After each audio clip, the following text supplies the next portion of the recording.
Hare Krishna విద్యాపై Mataji Ramnath join చేయాల join చేయాలి okay हरे कृष्णा हरे कृष्णा आरती मायका स्टार्ट करछुवा हरे कृष्णा हंग उपस्थित रामनाथ राबा हरे कृष्णा हंग उपस्थित आशिल्ल्या सकट भक्तवृंदांक भगवत पुराण कोंकणी तर्फेन हांव मनस्पूर्वक स्वागत करता। प्रति एकादशीक भगवत पुराणांतनी संपूर्ण भगवत गीता पारायण करताची तशीची आज विजय एकादशी कई भगवत पुरा पारायणांतनी संपूर्ण एकादशीक पारायण आयोजन केला। सो हांव तुमकां पुराजनाक हांगा उपस्थित आशिल्ल्या भक्तवृंदाक हांव स्वागत करता।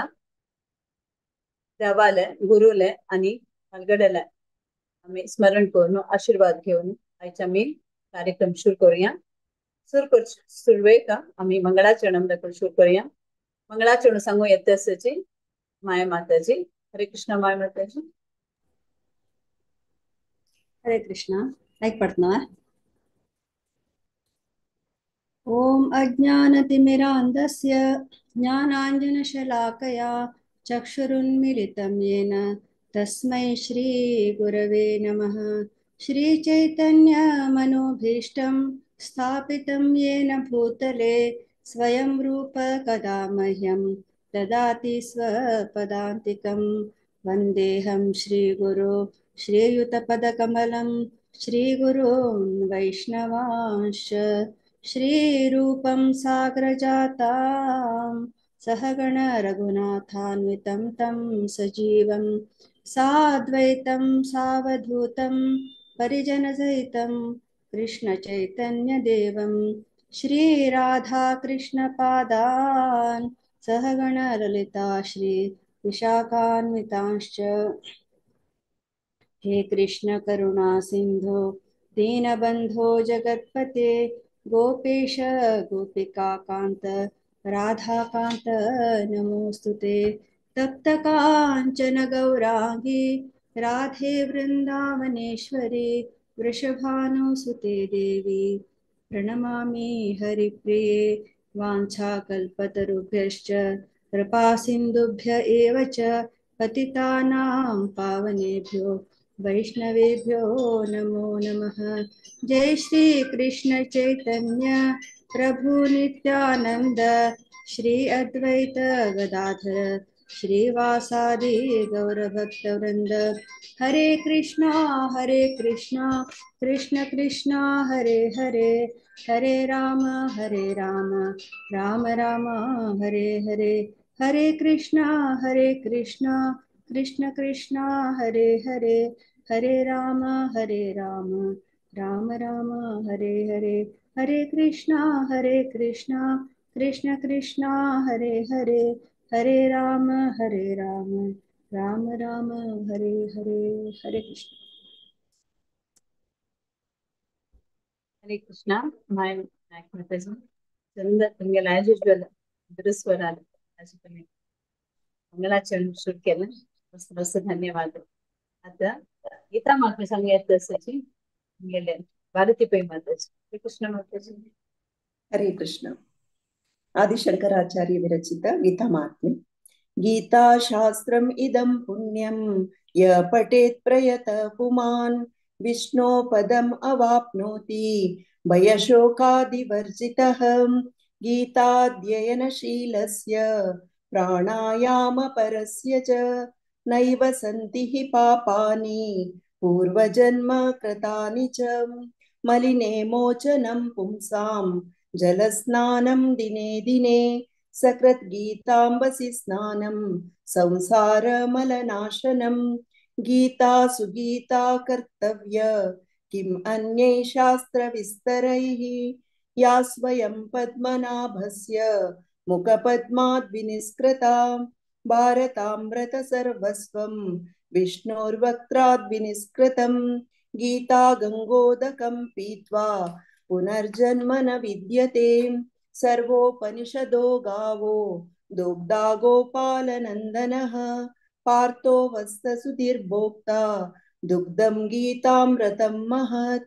एकं शास्त्रं देवकी पुत्रगीतम् एको देवो देवकी पुत्र एव एको मन्त्रस्तस्य नामानि यानि कर्मापेकं तस्य देवस्य सेवा हरे कृष्णा कृष्ण कृष्ण हरे हरे हरे रामा राम राम हरे हरे हरे कृष्ण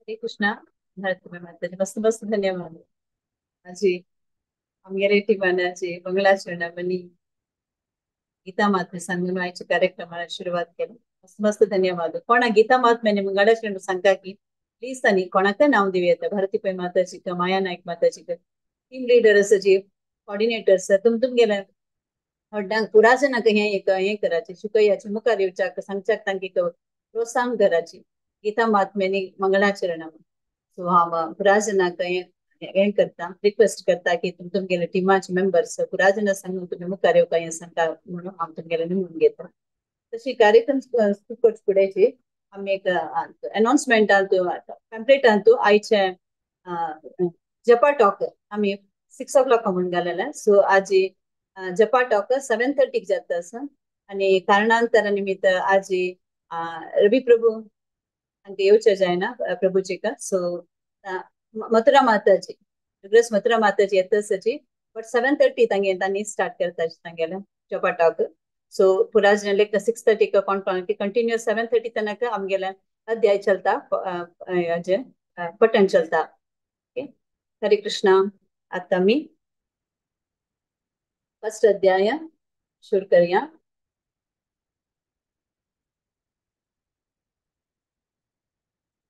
अर्जुन विषाद युग हे टीम घेऊन येताची रामनाथ नायक आणि टीम हरे कृष्णा प्रभू तुम्ही शुरू करूयात हरे कृष्ण माताजी आज ही आमका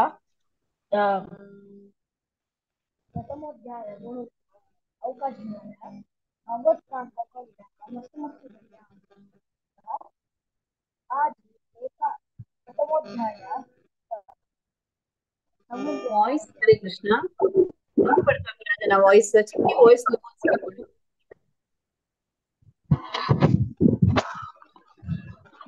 हरे कृष्णा आज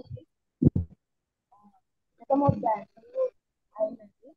अमोर 1 to 5 रामनाथ नायक भक्त अमोर 1 to 5 भक्त रामनाथ नायक 6 to 10 मळहावा प्रभू तुम्ही वॉइस ऐकताना चिक्की जोरू लेताच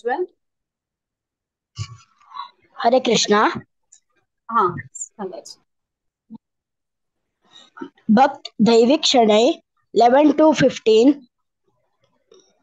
भक्तिन प्रेरणा 16 to 20 भक्तिन प्रणम्या 21 to 25 भक्तिन आद्या नायक 26 to 30 भक्तिन आर्या नायक 31 to 35 भक्तिन रचना 36 to 40 Bhaktin Vaishnavi Pai 41 to 46 भक्त अमृत प्रभु तुम्हें स्टार्ट करें हरे कृष्णा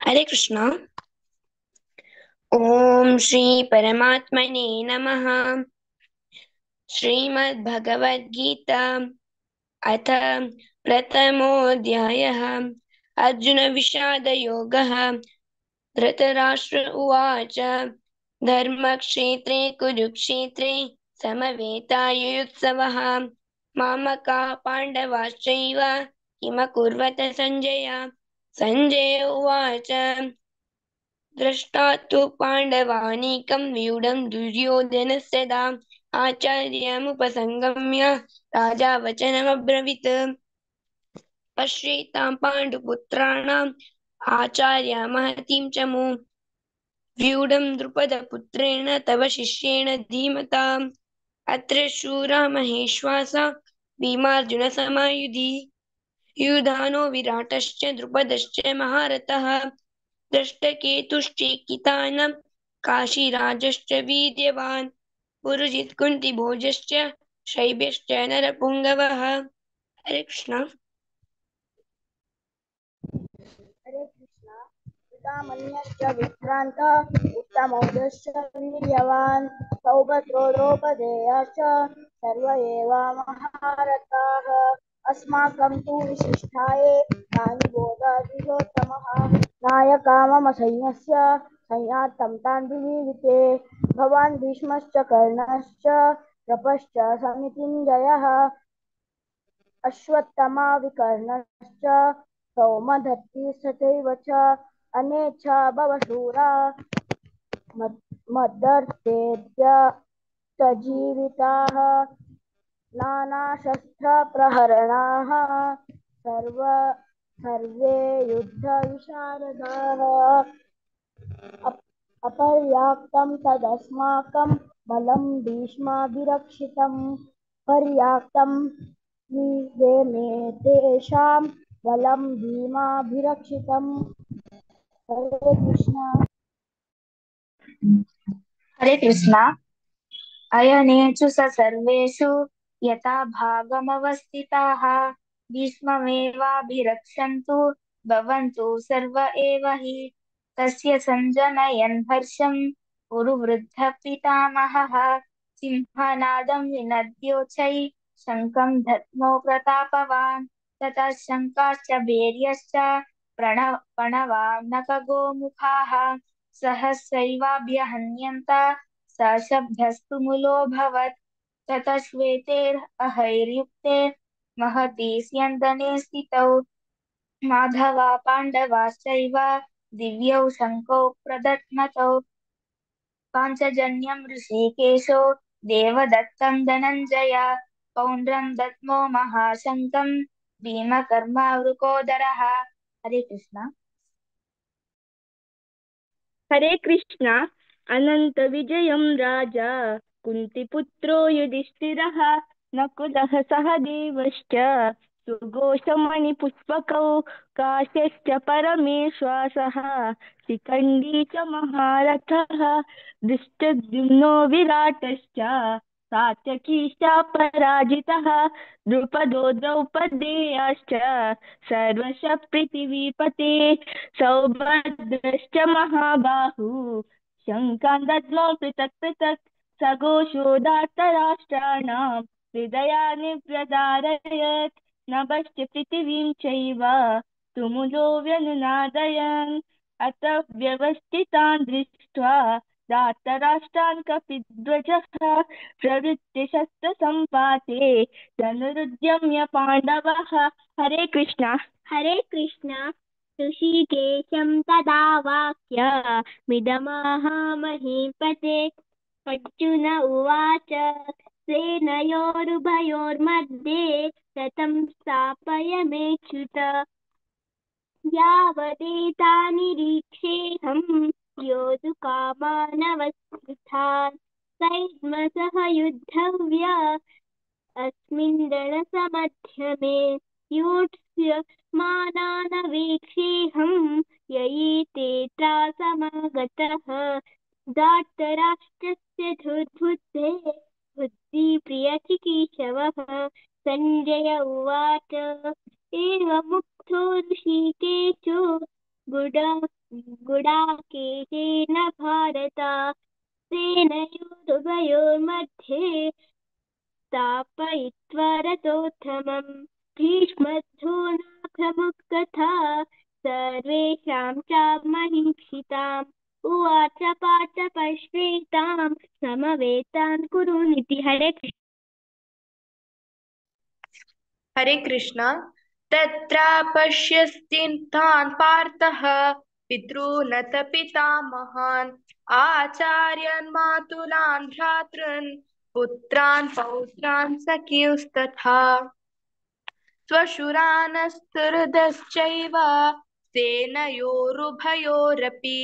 तान् समीक्षस्य कौन्तेय सर्वान् बन्धूनवस्थितान् कृपया परयाविष्टो विषीदन्निधमब्रवीत् दृष्ट्वेमं स्वजनं कृष्ण युयुत्सुं समुपस्थितम् सीदन्ति मम गात्राणि मुखं च परिशुष्यति वेपतुश्च शरीरे मे रोमहर्षश्च जायते गाण्डीवं स्रंसते हस्तात् त्वक्चैव परिदह्यते न च शक्नोम्यवस्थातुं भ्रमतीव च मे मनः। हरे कृष्ण। हरे कृष्ण।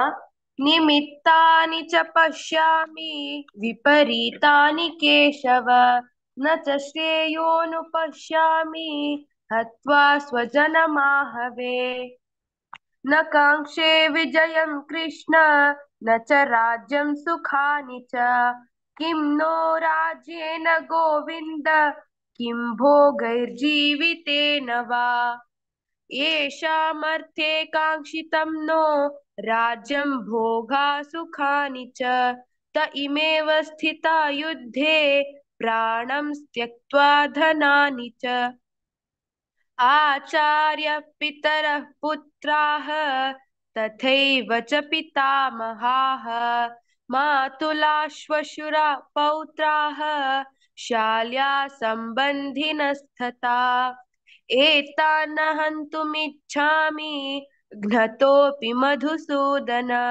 अपि त्रैलोक्यराज्यस्य हेतो किं नु मही कृते। हरे कृष्ण। हरे कृष्ण।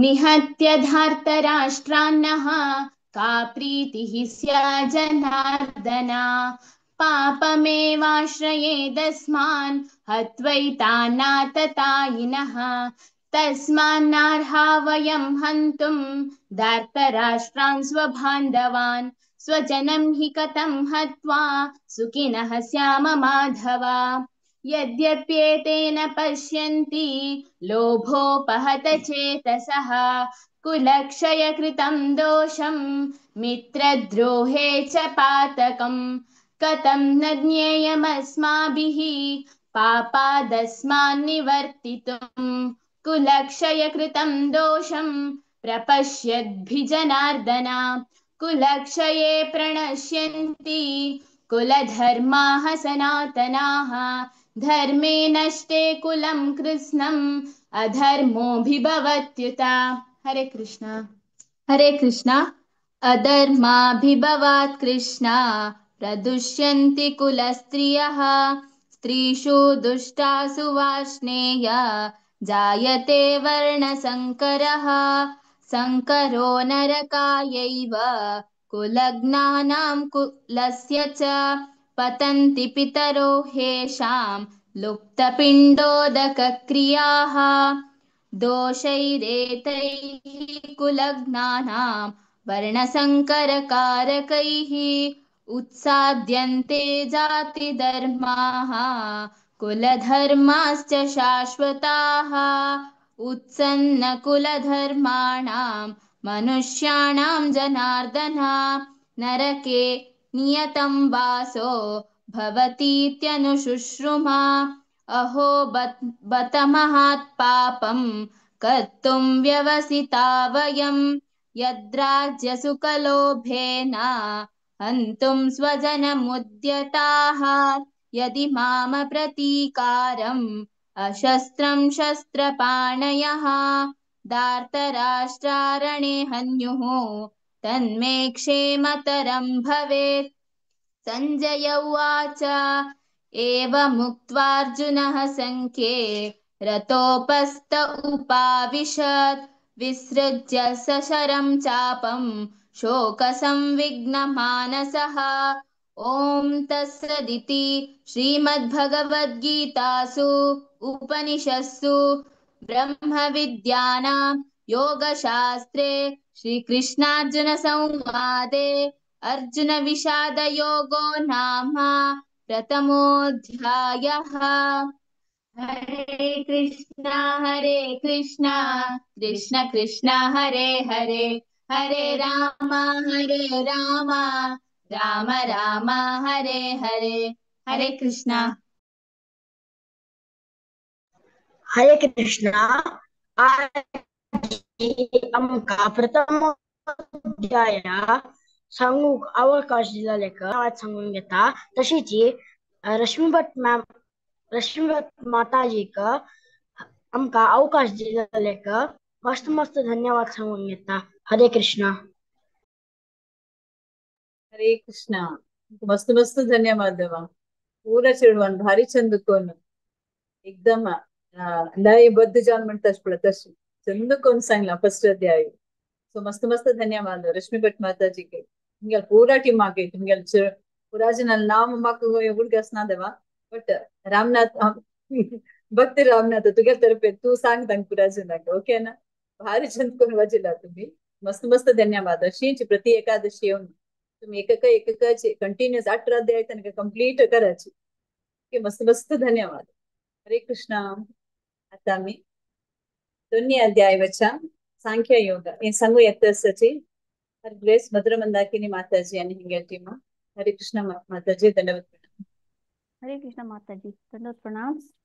आता मी सेकंड अध्याय सांख्य योग सांगूक मागील टीमा तुकून येता सती मधुप्रिया माताजी 1 to 5 सांगता ती तशींची पूर्णिमा शणे माताजी 6 to 14 मधुमती शणे माताजी 15 to 22 प्रियाकिनी माताजी 23 to 29 सांगता ती श्री लक्षण्या ती सांगता असं 32 आणि 31 रश्मी नायक माताजी 32 to 36 गायत्री कामत माताजी 37 to 45 पूनम किनी माताजी 46 to 54 तशीच कल्पना राव माताजी 55 to 63 सांगता सती आणि वरलेल हांव सांगता.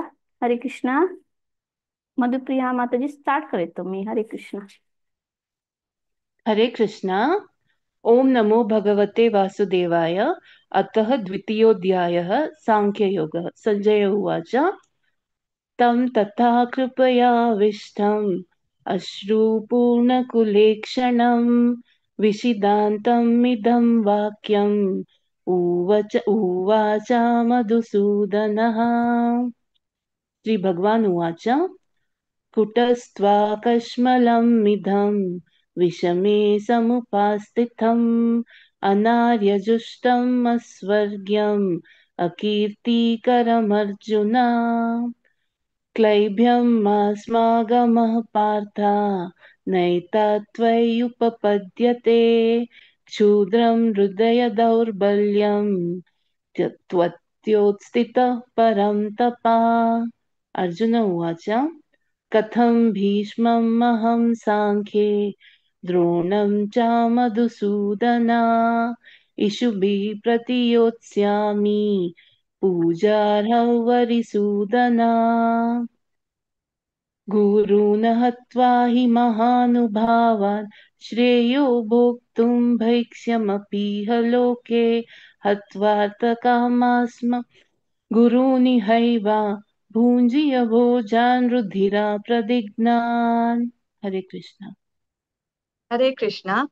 न चैतद्विद्मः कतरन्नो गरीयो यद्वा जयेमा यदि वा नो जयेयुः यानेव हत्वा न जिजीविषामः तेव स्थिताः प्रमुखे धार्तराष्ट्राः कार्पण्यदोषोपहतः स्वभावः पृच्छामि त्वां धर्मसम्मूढचेताः यच्छ्रेयः सा निश्चितं ब्रूहि तन्मे शिष्यस्तेऽहं शाधि मां त्वां प्रपन्नं न हि प्रपश्यामि ममापनुद्यात् यच्छोकमुच्चोषणमिन्द्रियाणाम् अवाप्य भूमावसपत्नमृद्धं राज्यं सुराणामपि चाधिपत्यम्. संजय उवाच एवमुक्त्वा ऋषिकेशं गुडाकेश परन्तप न योऽस्य इति गोविन्दम् उक्त्वा तूष्णीं बभूवः. तमुवाच ऋषिकेशः प्रहसन्निव भारत सेनयोरुभयो मध्ये विषीदन्तमिदं वचः. श्रीभगवानुवाच अशोच्यानन्वशोचस्त्वं प्रज्ञावादाश्च भाषसे गतासु न गतासूश्च नानुशोचन्ति पण्डिताः न त्वेवाहं जातु नासं न त्वं नेमे जनाधिपाः न चैव न भविष्यामः सर्वे वयमतः परम् देहिनोऽस्मिन् यथा देहे कौमारं यौवनं जरा तथा देहान्तरप्राप्तिर्धीरस्तत्र न मुह्यति मात्रा स्पर्शास्तु कौन्तेय शीतोष्णसुखदुःखदाः आगमापायिनो नित्याः सांस्थितिक्ष्वस्व भारत। हरे कृष्णा। हरे कृष्ण। यं हि नाव्यतयन्त्येते पुरुषं पुरुषर्षभ समदुःखसुखं धीरं सोमृतत्वाय कल्पते नासतो विद्यते भावो न भावो विद्यते सतः उभयोरपि द्रष्टुन्तः त्वन्ययो तत्त्वदर्शिभिः अविनाशि तु तद्विद्धि येन सर्वमिदं ततम् विनाशमव्ययस्यास्य न कश्चित् कर्तुमर्हति अन्तवन्त इमे देहा नित्यस्योक्ता शरीरिणः अनाशिनो प्रमेयस्य तस्मात् युध्यस्व भारत य एनं वेति हन्तारं यच्चैनं मन्यते हतम् उभौ तौ न विजानीतो नायं हन्ति न हन्यते न जायते म्रियते वा कदाचित् नायं भूत्वा भविता वा न भूयः अजो नित्यः शाश्वतोऽयं पुराणो न हन्यते हन्यमाने शरीरे वेदा विनाशिनं नित्यं य एनमजमव्ययम् कथं स पुरुषः पार्थ कं घातयति हन्तिकम् वासांसि जीर्णानि यथा विहाय नवानि गृह्णाति नरोपराणि तथा शरीराणि विहाय जीर्णानि अन्यानि संयाति नवानि देहि। हरे कृष्ण। हरे कृष्णा। नैनं छिन्दन्ति शस्त्राणि नैनं दहति पावकः न चैनं क्लेदयन्त्यापो न शोषयति मारुतः अच्छेद्यो यमदाह्यो यमक्लेद्यो शोष्य एव च नित्यः सर्वगतः स्थाणुरचलोऽयं सनातनः अव्यक्तो यमचिन्त्यो यमविकार्यो यमुच्यते तस्मादेवं विदित्वैनं नानुशोचितुमर्हसि अथ चैनं नित्यजातं नित्यं वा मन्यसे मृतं तथापि त्वं महाबाहो नैनं शोचितुमर्हसि जातस्य हि ध्रुवो मृत्युर्दुर्वं जन्म मृतस्य च तस्मादपरिहार्यर्थे न त्वं शोचितुमर्हसि अव्यक्तादीनि भूतानि व्यक्तमद्यानि भारत अव्यक्तनिधनान्येव तत्र का परिदेवना आश्चर्यवत् पश्यति कश्चिदेनम् आश्चर्यवद् वदति तथैव चान्यः आश्चर्यवच्चैन मन्यः शृणोति श्रुत्वाप्येनं वेद न चैव कश्चित्। हरे कृष्णा। हरे कृष्णा। देहि नित्यं मम द्योऽयं देहे सर्वस्य भारत तस्मात् सर्वाणि भूतानि न त्वं शोचितुमर्हसि स्वधर्मपि चामेक्ष्य न विकम्पितुमर्हसि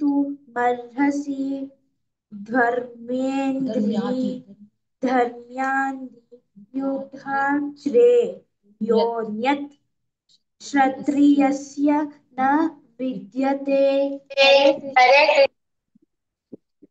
हरे कृष्णा।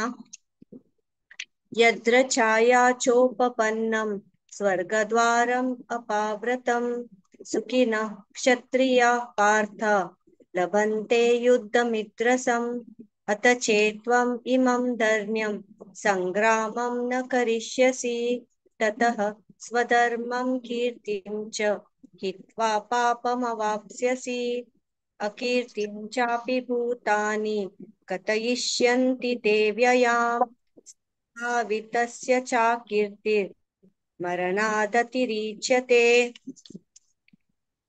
भयाद्रणाद् उपरतं मांस्यन्ते त्वां महारथाः येषां च त्वं बहुमतो भूत्वा यास्यसि लाघवम् अवाच्य वदांश्च बहून् वदिष्यन्ति तवाहिताः निन्दन्तस्तव सामर्थ्यं ततो दुःखतरं नु किम्।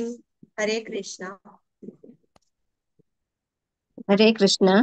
हतो वा प्राप्स्यसि स्वर्गं जित्वा वा भोक्ष्यसे महीम् तस्मादुत्तिष्ठ कौन्तेय युद्धाय कृतनिश्चयः सुखदुःखे समे कृत्वा लाभालाभौ जयाजयौ ततो युद्धाय युज्यस्व नैवं पापमवाप्स्यसि एषा ते विहिता साङ्ख्ये बुद्धिर्योगे त्विमां शृणु बुद्ध्या युक्तो यया पार्थ कर्मबन्धं प्रहास्यसि नेहाभिक्रमनाशोऽस्ति प्रत्यवायो न विद्यते स्वल्पमप्यस्य धर्मस्य त्रायते महतो भयात् व्यवसायात्मिका बुद्धिर् एकेह कुरु नन्दन बहुशाखा ह्यनन्ताश्च बुद्धयो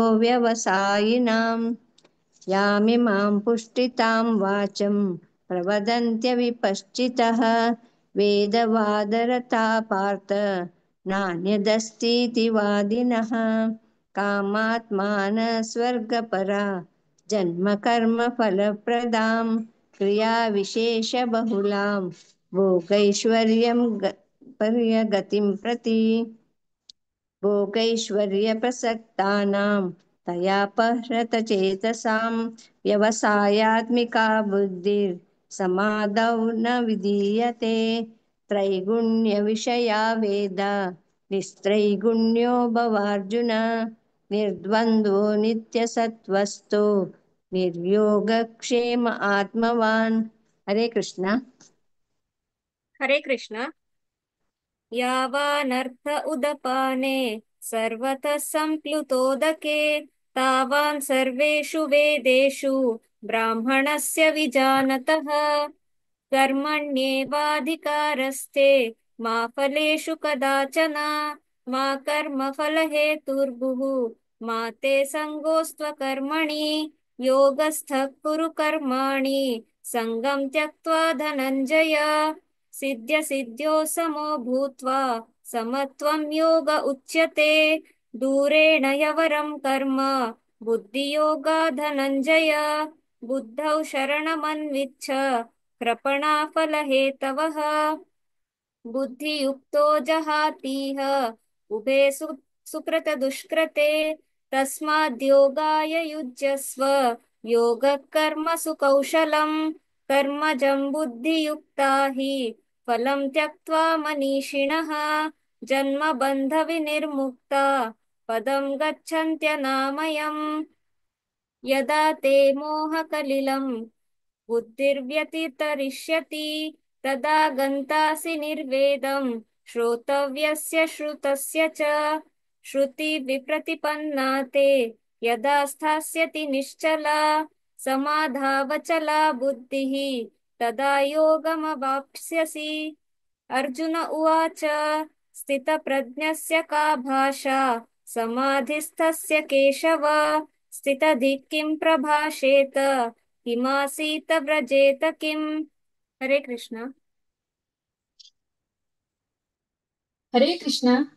श्रीभगवानुवाच प्रजहाति यदा कामान् सर्वान् पार्थमनोगतान् आत्मन्येवात्मना तुष्टः स्थितप्रज्ञस्तदोच्यते दुःखेष्वनुद्विग्नमनाः सुखेषु विगतस्पृहः वीतरागभयक्रोधः स्थितर्दिर्मुनिरुच्यते यः सर्वत्रानभिस्नेहः तत्तत्प्राप्य शुभाशुभम् नाभिनन्दति न द्वेष्टि तस्य प्रज्ञा प्रतिष्ठिता यदा संहरते चायम् कूर्मोऽङ्गानीव सर्वशः इन्द्रियाणीन्द्रियार्थेभ्यः तस्य प्रज्ञा प्रतिष्ठिता विषया विनिवर्तन्ते निराहारस्य देहिनः रसवर्जं रसोऽप्यस्य परं दृष्ट्वा निवर्तते यततो ह्यपि कौन्तेय पुरुषस्य विपश्चितः इन्द्रियाणि प्रमाथीनि हरन्ति प्रसभं मनः तानि सर्वाणि संयम्य युक्त आसीत मत्परः वशे हि यस्येन्द्रियाणि तस्य प्रज्ञा प्रतिष्ठिता ध्यायतो विषयान् पुंसः सङ्गस्तेऽप्युपजायते सङ्गात् सञ्जायते कामः कामात् क्रोधोऽभिजायते क्रोधात् भवति सम्मोहः सम्मोहात् स्मृतिविभ्रमः स्मृतिभ्रंशात् बुद्धिनाशो बुद्धिनाशात् प्रणश्यति हरे कृष्ण हरे कृष्णा रागद्वेषविमुक्तैस्तु विषयानिन्द्रियैश्चरन् आत्मवश्चैर्विधेयात्मा प्रसादमधिगच्छति प्रसादे सर्वदुःखानां हानिरस्योपजायते प्रसन्नचेतसो ह्याशु बुद्धिः पर्यवतिष्ठते नास्ति बुद्धिर्युक्तस्य न चायुक्तस्य भावना न चाभावयतः शान्तिः अशान्तस्य कुतः सुखम् इन्द्रियाणां हि चरतां यन्मनोनुविधीयते तदस्य हरिप्रज्ञां हरति प्रज्ञां वायुर्नावमिवाम्भसि तस्यादस्य महाबाहो निगृहीतानि सर्वशः इन्द्रियाणीन्द्रियार्थेभ्यः तस्य प्रज्ञा प्रतिष्ठिता या निशा सर्वभूतानां तस्यां जागर्ति संयमी यस्यां जागृति भूतानि सा निशा पश्यतो मुनेः आपूर्यमाणामचलप्रतिष्ठं समुद्रमापः प्रविशन्ति यद्वत् तद्वत् कामायं प्रविशन्ति सर्वे न शान्तिमाप्नोति न कामकामी विहाय कामान्यः सर्वान् पुमांश्चरति निःस्पृहः निर्ममो निरहङ्कारः स शान्तिमधिगच्छति एषा ब्राह्मी स्थितिः पार्थ नैनां प्राप्य विमुह्यति स्थित्वा स्यामन्तकालेऽपि ब्रह्मनिर्वाणं पृच्छति ओम तत्सदिति श्रीमद्भगवद्गीतासु उपनिषत्सु ब्रह्मविद्यायां योगशास्त्रे श्रीकृष्णार्जुन संवादे सांख्ययोगो नाम द्वितीयोऽध्यायः हरे कृष्ण कृष्ण कृष्ण हरे हरे हरे राम राम राम हरे हरे हरे कृष्ण आजी पठन केलेले मधुप्रिया माताजी पूर्णिमा माताजी आणि मधुमती माताजी भरती धन्यवाद तुमका प्रतिपटी येऊन चंदुकोन तुम पठन करतात थँक्यू सो मच तशीची प्रिया किती माताजी आणि लक्षण्या चेडा तुकवरे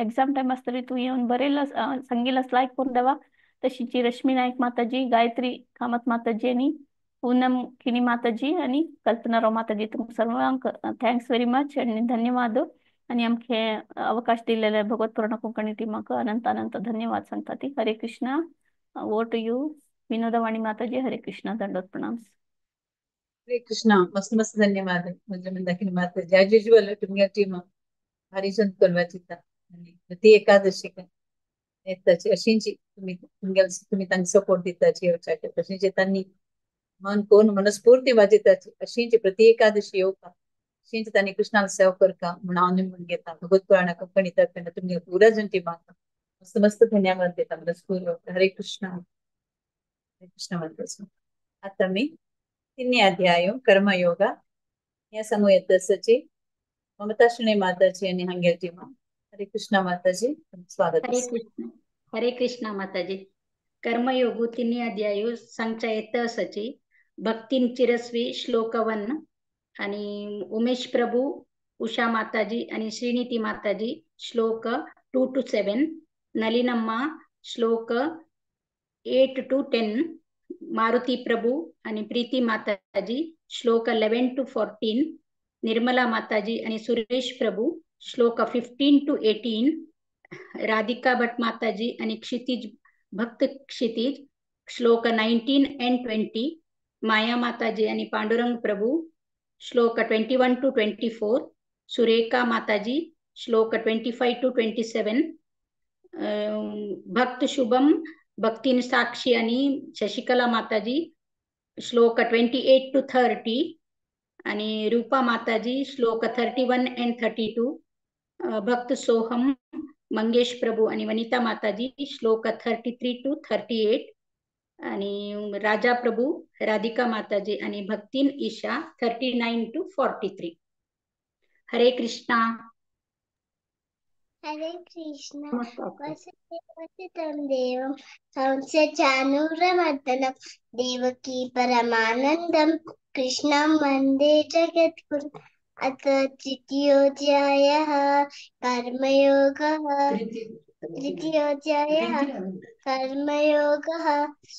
अर्जुन उवाच ज्ञायसे चेत् कर्मणस्ते तथा बुद्धे जनार्दन तत्किं कर्मणि नियोजयसि.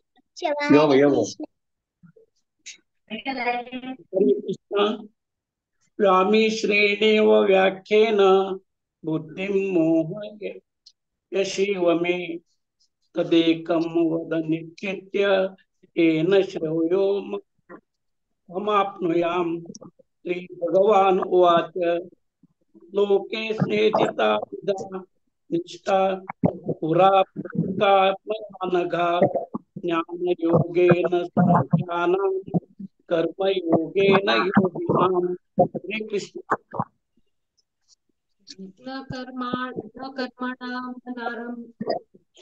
मनारंभात् पुरुषोष्णुते उच्च संन्यासनादेव सिद्धिं समधिगच्छति. क्षणमपि जातु कर्म कार्यते हव्यशः कर्म सर्वः प्रकृतिर्जयेन. हरे कृष्ण. हरे कृष्ण. कर्मेन्द्रियाणि संयम्य आस्ते मनसा स्मरन् इन्द्रियार्थान् विमूढः मिथ्याचारः समुच्यते. यस्तेन्द्रियाणि मनसा नियमाय कर्मयोगम् स विशिष्यते. हरे कृष्ण. हरे कृष्ण. नियतं कुरु कर्म त्वं कर्म जायो ह्यकर्मणः शरीरयात्रापि च तेन प्रतिषेधक कर्मणः यज्ञात् कर्मणोऽन्यत्र लोकोऽयं कर्म बन्धनः. तदर्थं कर्म कौन्तेय मुक्तसंग समाचरः. सह यज्ञः प्रजा स्पष्टा पुरोवाच प्रजापतिः अनेन प्रसविष्व द्वमेश वोत्विष्ट कामधु. हरे कृष्ण.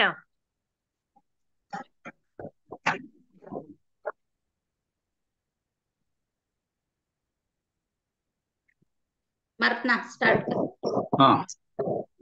देवान् भावयतान् देवा ये देवा भावयन्तु वा परस्परं भावयन्त श्रेय परमवाप्स्यतः. इष्टान् भोगान् हि वो देवा दास्यन्ते यज्ञभावितः. तै दत्तान् अप्रदाय एभ्यः भुञ्जेस्तेन एव स. हरे कृष्ण. यज्ञशिष्टाशिना सन्तो मुच्यन्ते सर्वकिल्बिषै भुञ्जते त्वगं पापा ये पचन्त्यात्मकारणं. यत्करो अन्नद्भवति भूतानि पर्जन्यादन्न संभव. यज्ञात् भवति पर्जन्यो यज्ञ कर्म समुद्भव. हरे कृष्ण.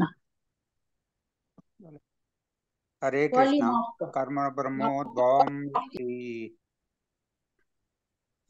कर्म ब्रह्मोद्भवं विद्धि ब्रह्माक्षर समुद्भवम् तस्मात् सर्वं गतं ब्रह्म नित्ययज्ञे प्रतिष्ठितम् एवं प्रवर्तितं चक्रं नानुवर्तयति यः अगायुरिन्द्रियारामो मोघं पार्थ स जीवति। हरे कृष्ण। हरे कृष्णा यस्यात्मात्मं रतिदेव साधाकं तृप्तश्च मानवः आत्मनैव च सक्त तस्य कार्यं न विद्यते नैव तस्य कृतेनातो नाकृते नेह कश्चन न न चास्य सर्वभूतेषु कच्चिदर्थ व्यपाश्रयः। हरे कृष्ण।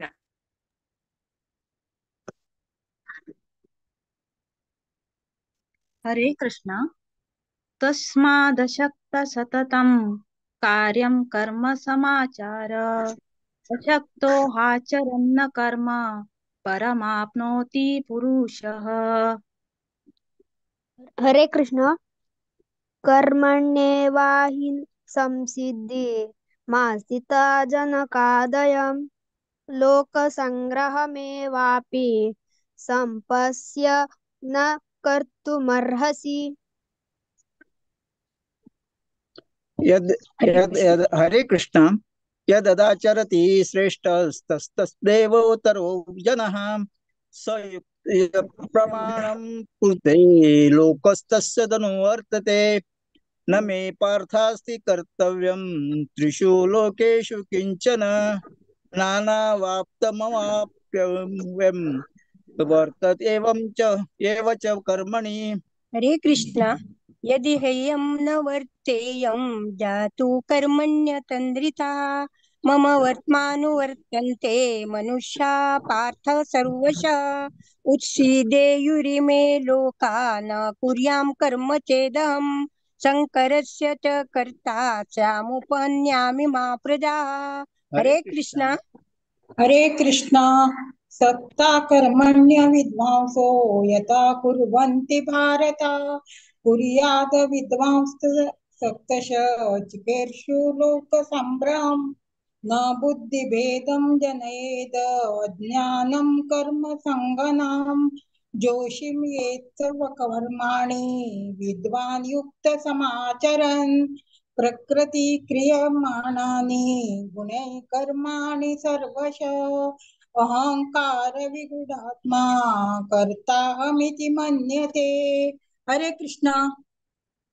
हरे कृष्णा तत्त्ववित्तु महाभावो गुणकर्म विभागयो गुणागुणेषु वर्तन्त इति मत्वा न सज्जते प्रकृतिगुणं सम्मूढा सज्जन्ते गुणकर्मसु तान् कृष्णविधा मंदा कृष्णविन्ना विचलयते मयि सर्वाणि कर्माणि सन्न्यास्यात्मतो चेतसा निर्नाममो भूत्वा युद्धस्व विगतज्वर। हरे कृष्ण। हरे कृष्णा एमे मतमेदं नित्य मनुतिष्ठन्ति मानवः श्रद्धावन्तो न सूयन्तो मुच्यन्ते तेऽपि कर्मभिः एत्वेतदभ्यसूयन्तो नानुतिष्ठन्ति मे मतम् सर्वज्ञानविमूढांस्तान् विद्धि नष्टान चेतसः। हरे कृष्णा। हरे कृष्ण सदृशं चेष्टते स्वस्याः प्रकृते ज्ञानवानपि प्रकृतिं यान्ति भूतानि निग्रह किं करिष्यति इन्द्रियस्तेन्द्रियस्यार्थे रागद्वेषो व्यवस्थितो तयोर्नवशमागच्छेतो यस्य परिपन्थितो। हरे कृष्ण श्रेयान् स्वधर्मो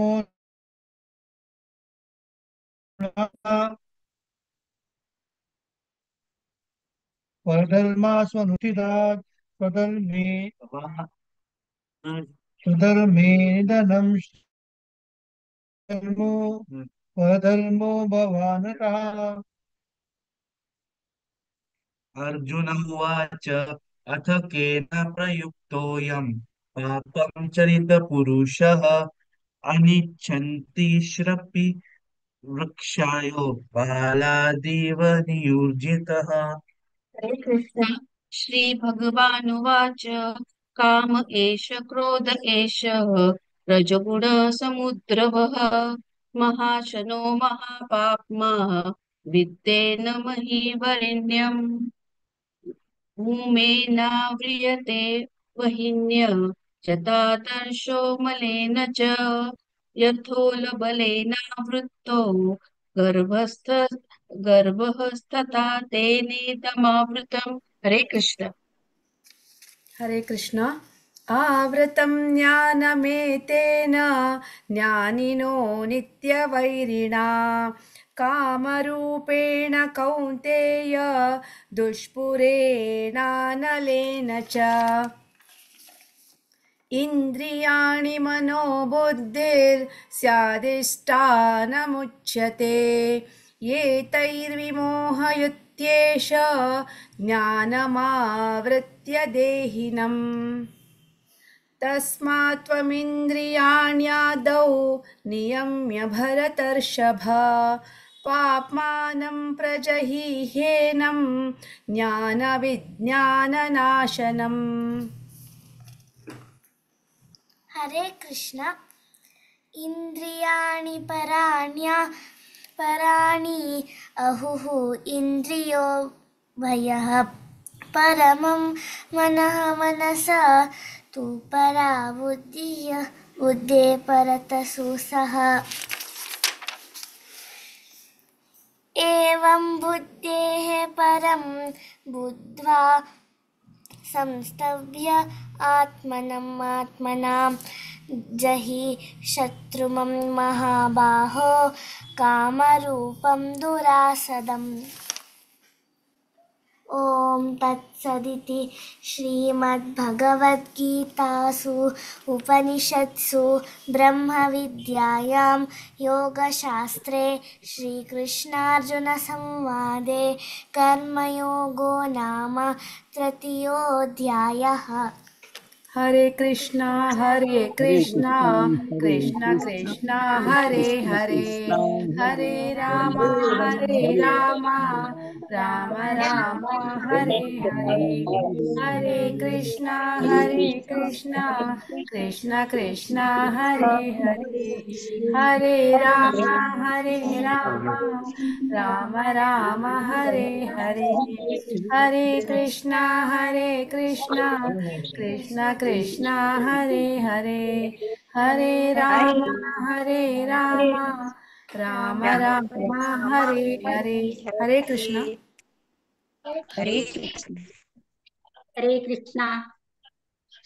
भक्ती चिरस्वी भक्त सोहम भक्त क्षिती सगळ्यांनी आणि भक्तीन ईशा भारी छंद करून सांगला आणि सगळं माताजी आणि प्रभूजीनं भारी लाईक करून पठण केला कसं नाही पठण केली कण चूक आशिल असल्यारी क्षम करका म्हणा हो देवाला मागता आणि भागवत पुराण कोंकणी टीमाक आमके एक अवकाश दिलेले आहे रिसाईट करच्या अवकाश एकादशी दिस रिसाईट करच्या अवकाश दिलेले आहे मस्त मस्त धन्यवाद आणि विद्या माताजी तुमको भी मस्त मस्त धन्यवाद।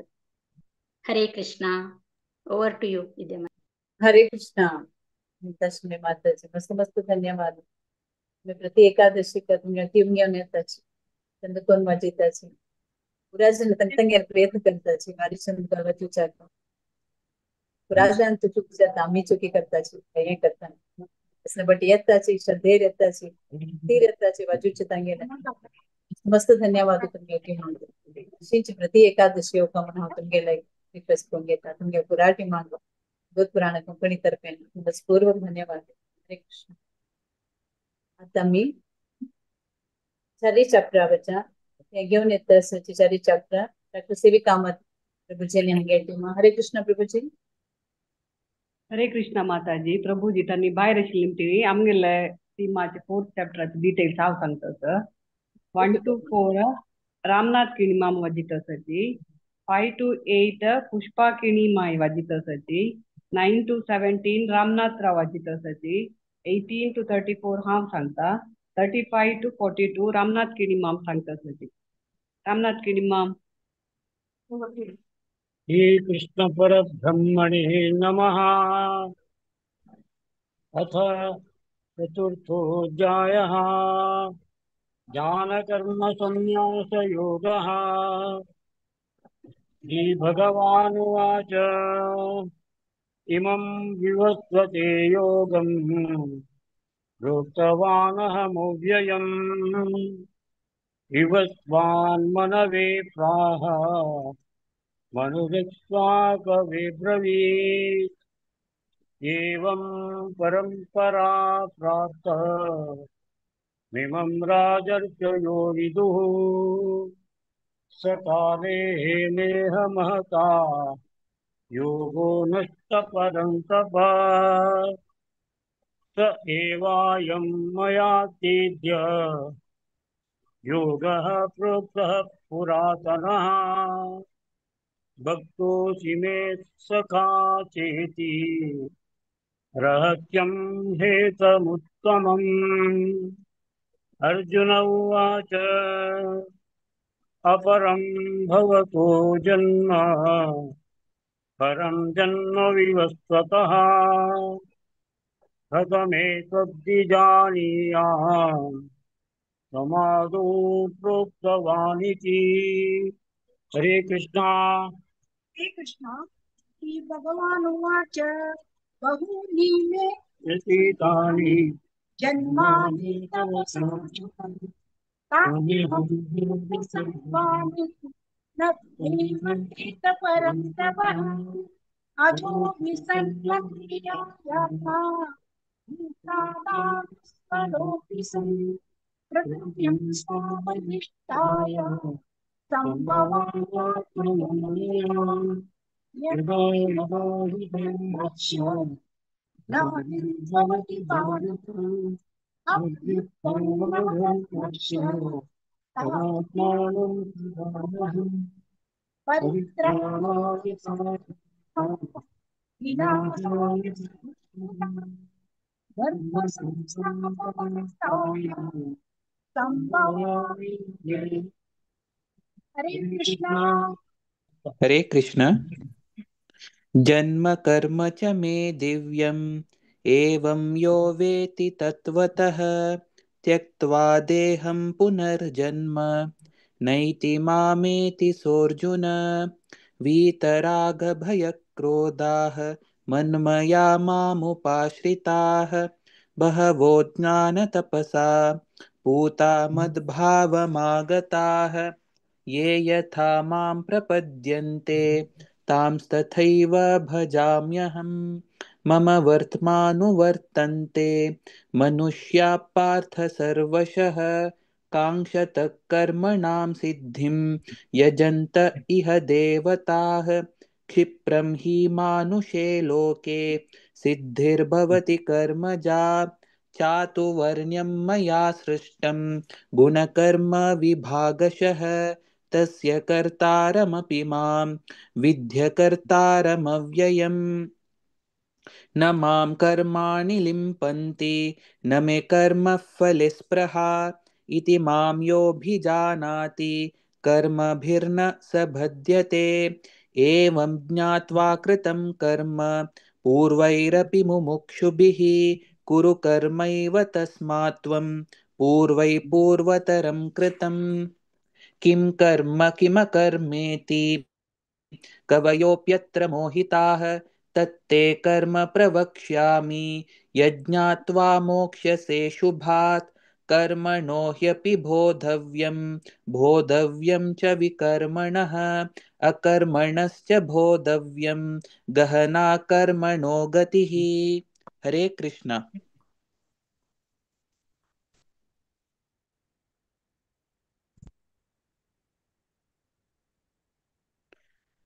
ಮೋಸ್ಟ್ಲಿ ಶುಭ ಮಾತಾಜಿ ನೆಟ್ ಮೇಲೆ ತರ ನಾಕಿ ಮೌನು ತಶ್ ಜಾವನು ತಂಗೆಲೆ ಅವ ಸಂಗತ ಸ कर्मण्य कर्म यः पश्येत् अकर्मणि च कर्म यः स बुद्धिमान् मनुष्येषु स युक्तः कृत्स्नकर्मकृत् यस्य सर्वे समारम्भाः कामसङ्कल्पवर्जिताः ज्ञानाग्निदग्धकर्माणां तमाहुः पण्डितं बुधाः त्यक्त्वा कर्मफलासङ्गं नित्यतृप्तो निराश्रयः कर्मण्यभिप्रवृत्तोऽपि नैव किञ्चित् करोति सः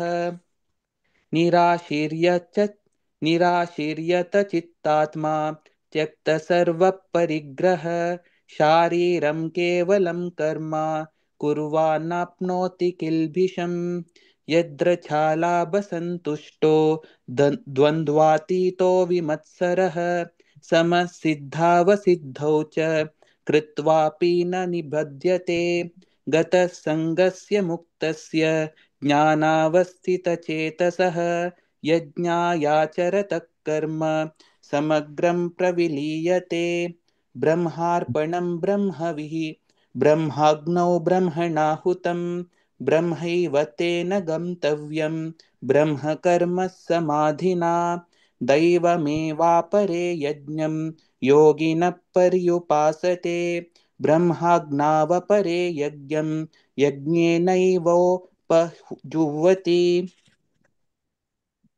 श्रोत्रादीनिन्द्रियाण्यन्ये संयमाग्निषु जुह्वति शब्दादीन विषयान्य इन्द्रियाग्निषु जुह्वति हरे सर्वाणीन्द्र कृष्णा हरे हरे कृष्ण कृष्णा ನೆಟ್ಟಾಗಿಲ್ಲ ಯಾವ ಸಂಗುವ सांग माताजी ಸರ್ವಾಣಿ कर्माणि प्राणकर्माणि चापरे आत्मसंयमयोगाग्नौ जुह्वति ज्ञानदीपिते द्रव्ययज्ञास्तपयो यज्ञा योगयज्ञास्तथा परे स्वाध्यायज्ञानयज्ञाश्च यतयः संशितव्रताः अपाने जुह्वति प्राणं प्राणे पानं तथा परे प्राणापानगतिरुद्ध्वा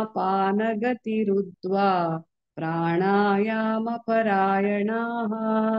अपरे नियताहाराः प्राणान् प्राणेषु जुह्वति सर्वेऽप्येते यज्ञविदो यज्ञक्षपितकल्मषाः यज्ञशिष्टामृतभुजो यान्ति ब्रह्म सनातनम् नायं लोकोऽस्त्य यज्ञस्य कुतोऽन्यः कुरु सत्तमा एवं बहुविधा यज्ञा वितता ब्रह्मणो मुखे कर्मजान् विद्धितान् सर्वान् एवं ज्ञात्वा विमोक्ष्यसे श्रेयान् द्रव्यमयाद्यज्ञात् ज्ञानयज्ञः परन्तप सर्वं कर्माखिलं पार्थ ज्ञाने परिसमाप्यते तद्विद्धि प्रणिपातेन परिप्रश्नेन सेवया उपदेक्ष्यन्ति ते ज्ञानं ज्ञानिनस्तत्त्वदर्शिनः हरे कृष्णा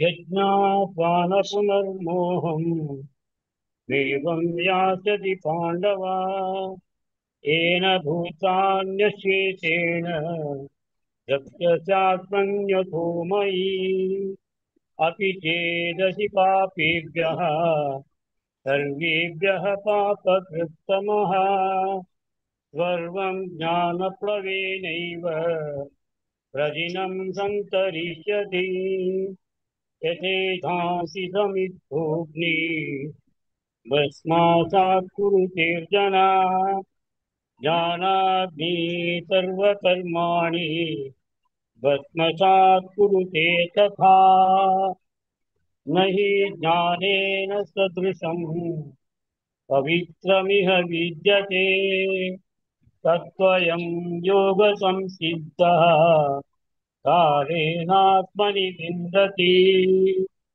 श्रद्धावान् लभते ज्ञानम् तत्परः संयतेन्द्रियः ज्ञानं लब्ध्वा परां शान्तिम् अचिरेणाधिगच्छति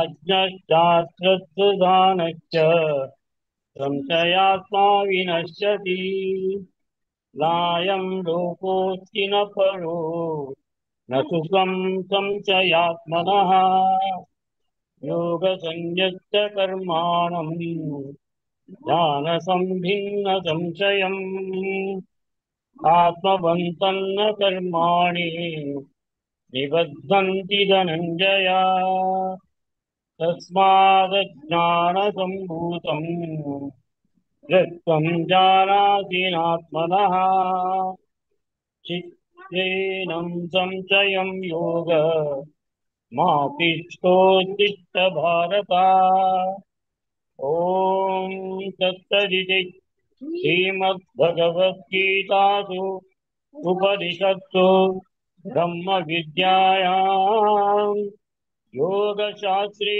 श्रीकृष्णार्जुनसंवादे दानकर्मसन्न्यासयोगो नाम चतुर्थोऽध्यायः। हरे कृष्णा कृष्ण कृष्ण हरे हरे हरे राम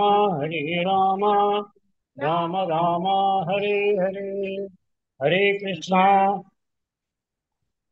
कृष्णा डॉक्टर सी.व्ही. कामत हांगेल टिमाचे 4th चॅप्टराचे श्लोक वाजिल पुरा जणाके रामनाथ किन्माम पुष्पा किन्माय रामनाथ राव पुरा जणाके अनंत अनंत धन्यवाद आमगे ಸ್ವಲ್ಪ ನೆಟ್ ಪ್ರಾಬ್ಲಮ್ ಅಷ್ಟಲಿಂತ ಸ್ವಲ್ಪ ಡಿಸ್ಟರ್ಬ್ ಶೆಜಲ್ಲ तशी सॉरी ನಿಮಗೆ ತರೈತಿ ಕೊಂಕಣಿ ಭಾಗವत ಪುರಾಣಕ डॉक्टर सी.व्ही. कामत हांगेल टीमा परान अनंत अनंत धन्यवाद हरे कृष्ण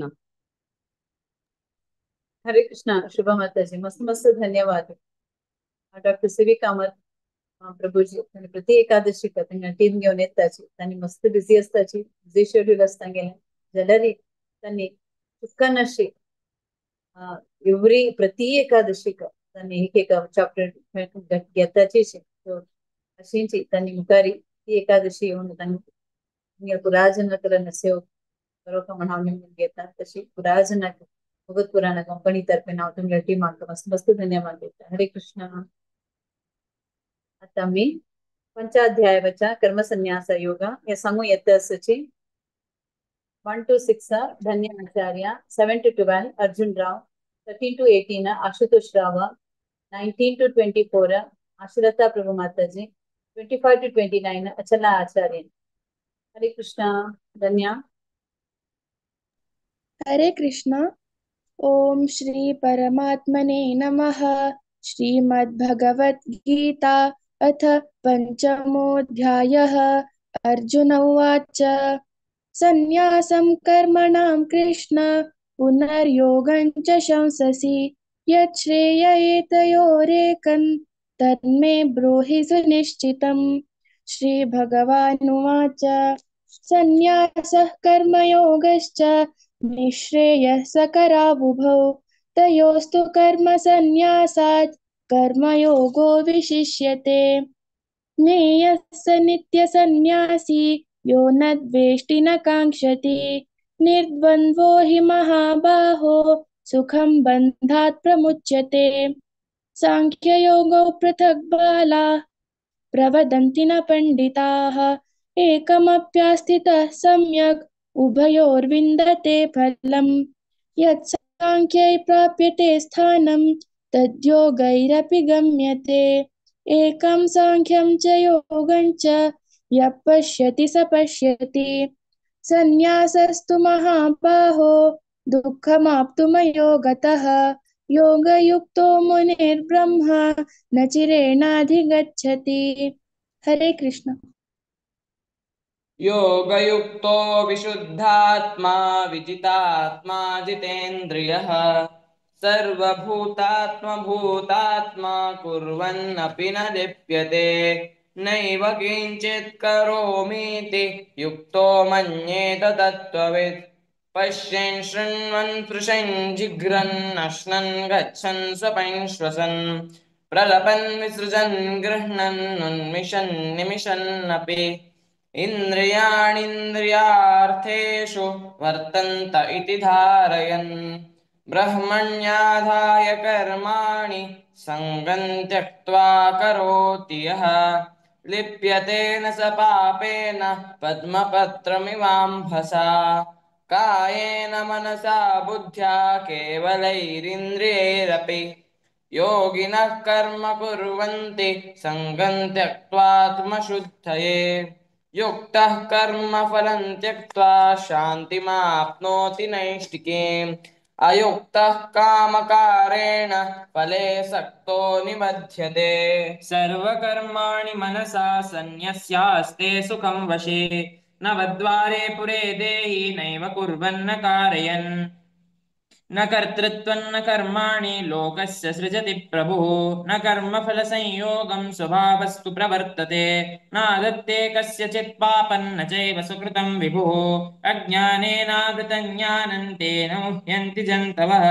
ज्ञानेन तु तज्ज्ञानं येषान्नाशितमात्मनः तेषामादित्यवज्ञानं प्रकाशयति तत्परं तद्बुद्धयस्तदात्मानस्तन्निष्ठा सत्परायणाः गच्छन्त्य पुनरावृत्तिं ज्ञाननिर्धूतकल्मषाः विद्याविनयसम्पन्ने ब्राह्मणे कविहस्तिनि शुनि चैव शपाके च पंडिता समदर्शिनः। हरे कृष्ण। हरे कृष्ण। इहैव तैर्जितैः सर्गो देशां साम्यै स्थितं मनः निर्दोषमि समं ब्रह्म तस्मात् ब्रह्मणि ते स्थिताः न प्ररश्येत् प्रियं प्राप्य नोद्विजेत् प्राप्य च प्रियं स्थिरबुद्धिरसम्मूढो ब्रह्मविद् ब्रह्मणि स्थितः बाह्यस्पर्शे स्वसक्तात्मा विन्दत्यात्मनि यत् सुखम् स ब्रह्मयोगयुक्तात्मा सुखमक्षयमश्नुते ये हि संस्पर्शजा भोगा दुःखयोनय एव ते आद्यन्तवन्तः कौन्तेय न तेषु रमते बुधः शक्नोति हैवैः सोढुं प्राक्शरीरविमोक्षणात् कामक्रोधोद्भवं वेगं स युक्तः स सुखी नरः योऽन्तसुखोऽन्तरारामस्तथान्तर्ज्योतिरेव यः स योगी ब्रह्मनिर्वाणं ब्रह्मभूतोऽधिगच्छति। हरे कृष्ण। हरे कृष्ण। लभन्ते ब्रह्मनिर्वाणं ऋषयः क्षीणकल्मषाः छिन्नद्वैतायतात्मानः सर्वभूतहिते रताः कामक्रोधवियुक्तानां यतीनां यतचेतसाम् अभितो ब्रह्मनिर्वाणं वर्तते विदितात्मनाम् स्पर्शान् कृत्वा बहिर्बाह्यान् चक्षुश्चैवान्तरे भ्रुवौ प्राणापानौ समौ कृत्वा नासाभ्यन्तरचारिणौ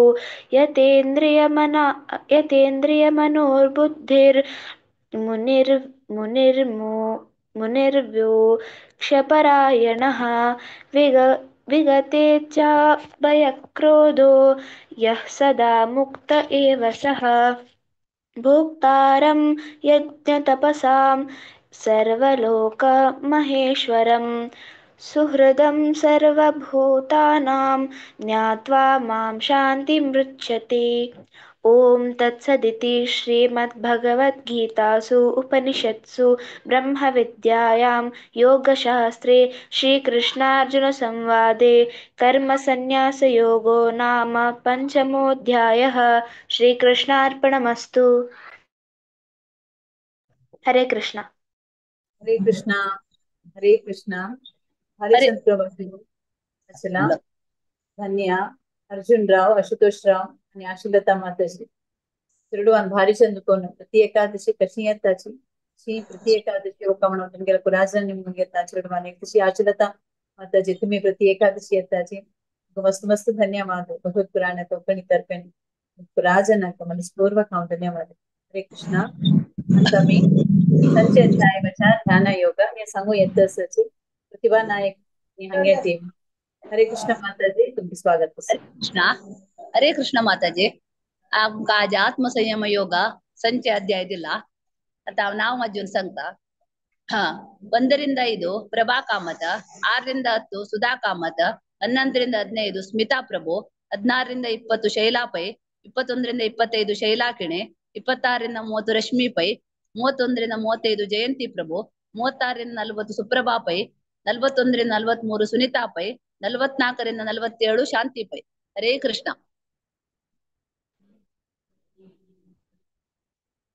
हरे कृष्ण. अथ षष्ठोऽध्यायः आत्मसंयमयोगः.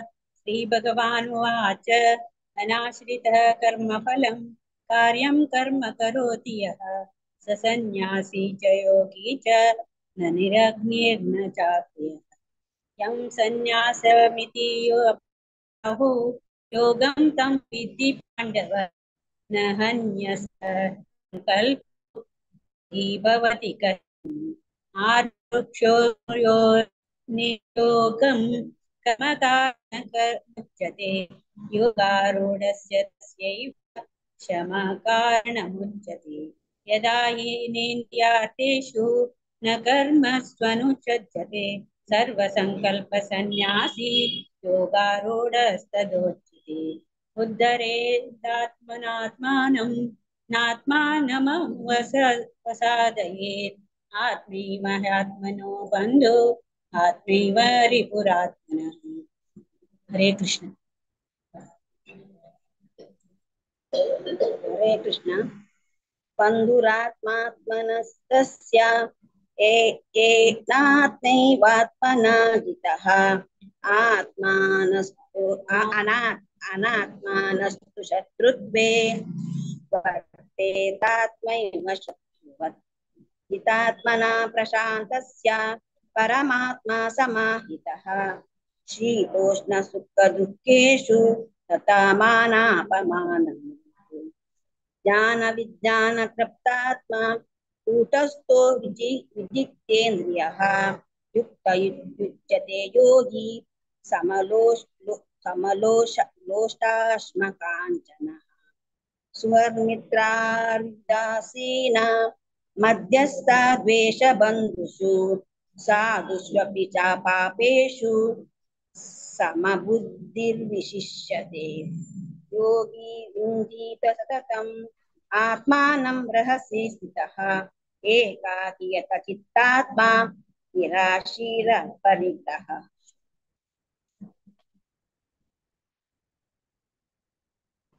हरे कृष्ण. शुचौ देशे प्रतिष्ठाप्य स्थिरमासनमात्मनः नात्युचिद्रं नातिनीचं चैलाजिनकुशोत्तरं तत्रैकाग्रं मनः कृत्वा यतचित्तेन्द्रियक्रियः उपविश्यासने युञ्जात् योगमात्मा विशुद्धये. समं कायशिरोग्रीवं धारयन्नचलं स्थिरः सम्प्रेक्ष्य नासिकाग्रं स्वं दिशाश्च नवलोकयन् प्रशान्तात्मा विगतभिः ब्रह्मचारी व्रते स्थितः मनः संयम्य मच्चित्तो युक्त आसीत मत्परः.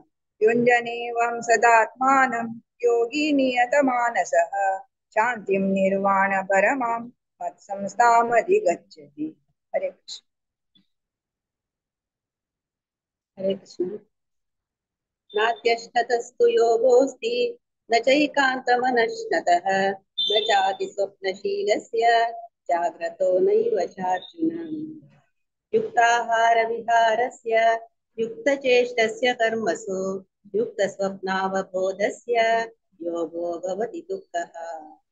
यदा विनयतं चित्तम् आत्मन्येवावतिष्ठते विस्पृह सर्वकामेभ्यो युक्त इत्युच्यते तदा. यथा दीपो निवातस्थो नेङ्गते सोपमा स्मृता योगिनो यतचित्तस्य युञ्जतो योगमात्मनः.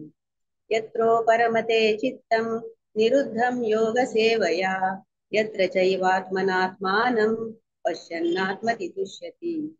हरे कृष्ण।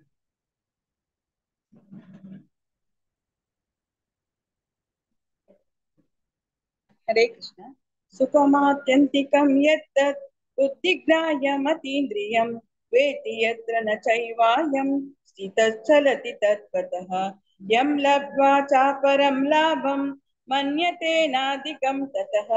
यस्मिन् स्थितो न दुःखेन गुरुणापि विचाल्यति तं विद्या दुःखसंयोग वियोगं योगसन्नितं स निश्चयेन युक्तव्यो योग निर्विण्ण चेतसा।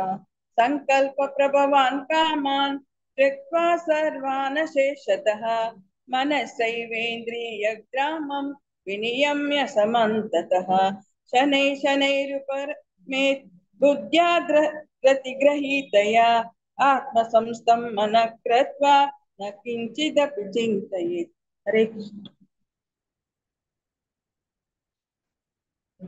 हरे कृष्ण। यतो यतो निश्चरति मनश्चञ्चलमस्थिरं ततत्सत्तो नियम्योत तत् आत्मन्नेव वशं नयेत्। प्रशान्तमनसं ह्येनं योगिनं सुखमुत्तमम् उपैति शान्तरजसं ब्रह्मभूतं कल्मषम् युञ्जन्नेव सदात्मानं योगी विगत कल्मषः सुखेन ब्रह्म संस्पर्शम् अत्यन्तं सुखमश्नुते। सर्वभूतस्थमात्मानं सर्वभूतानि चात्मनि ईक्षते योगयुक्तात्मा सर्वत्र समदर्शनः। यो मां पश्यति सर्वत्र सर्वच मयि पश्यति तस्यां न प्रणश्यामि स च मे न प्रणश्यति। हरे कृष्ण।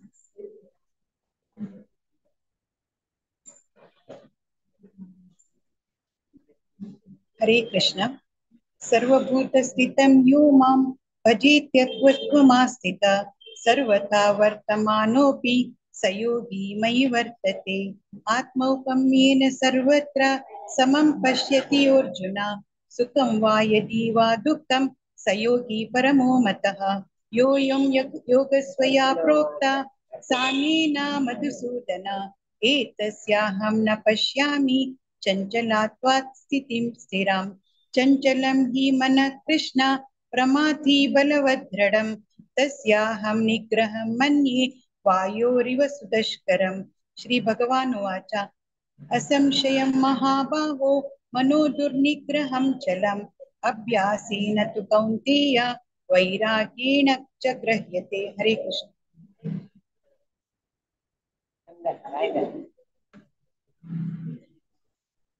हरे कृष्ण। असंयतात्मना योगो दुष्टापायिति मे मतिः वश्यात्मना तु यतता शक्यो वाप्तुमुपायतः। अर्जुन उवाच आयति श्रद्धयोपेतो योगाचलितमानसः अप्राप्य योगसंसिद्धिं कां गतिं कृष्ण गच्छति। तच्चिन्नो भय विभ्रष्टः छिन्नाभ्रमिव नश्यति अप्रतिष्ठो महाबाहो विमूढो भ्रमणपति। एतन्मे संशयं कृष्ण चेतुमतस्य शेषतः त्वदन्यः संशयास्यास्य देता न युपपद्यते। श्रीभगवानुवाच पार्थनैवेह विनाशास्तस्य विद्यते न हि कल्याणकृत् कश्चित् दुर्गतिं तात गच्छति। हरे कृष्ण।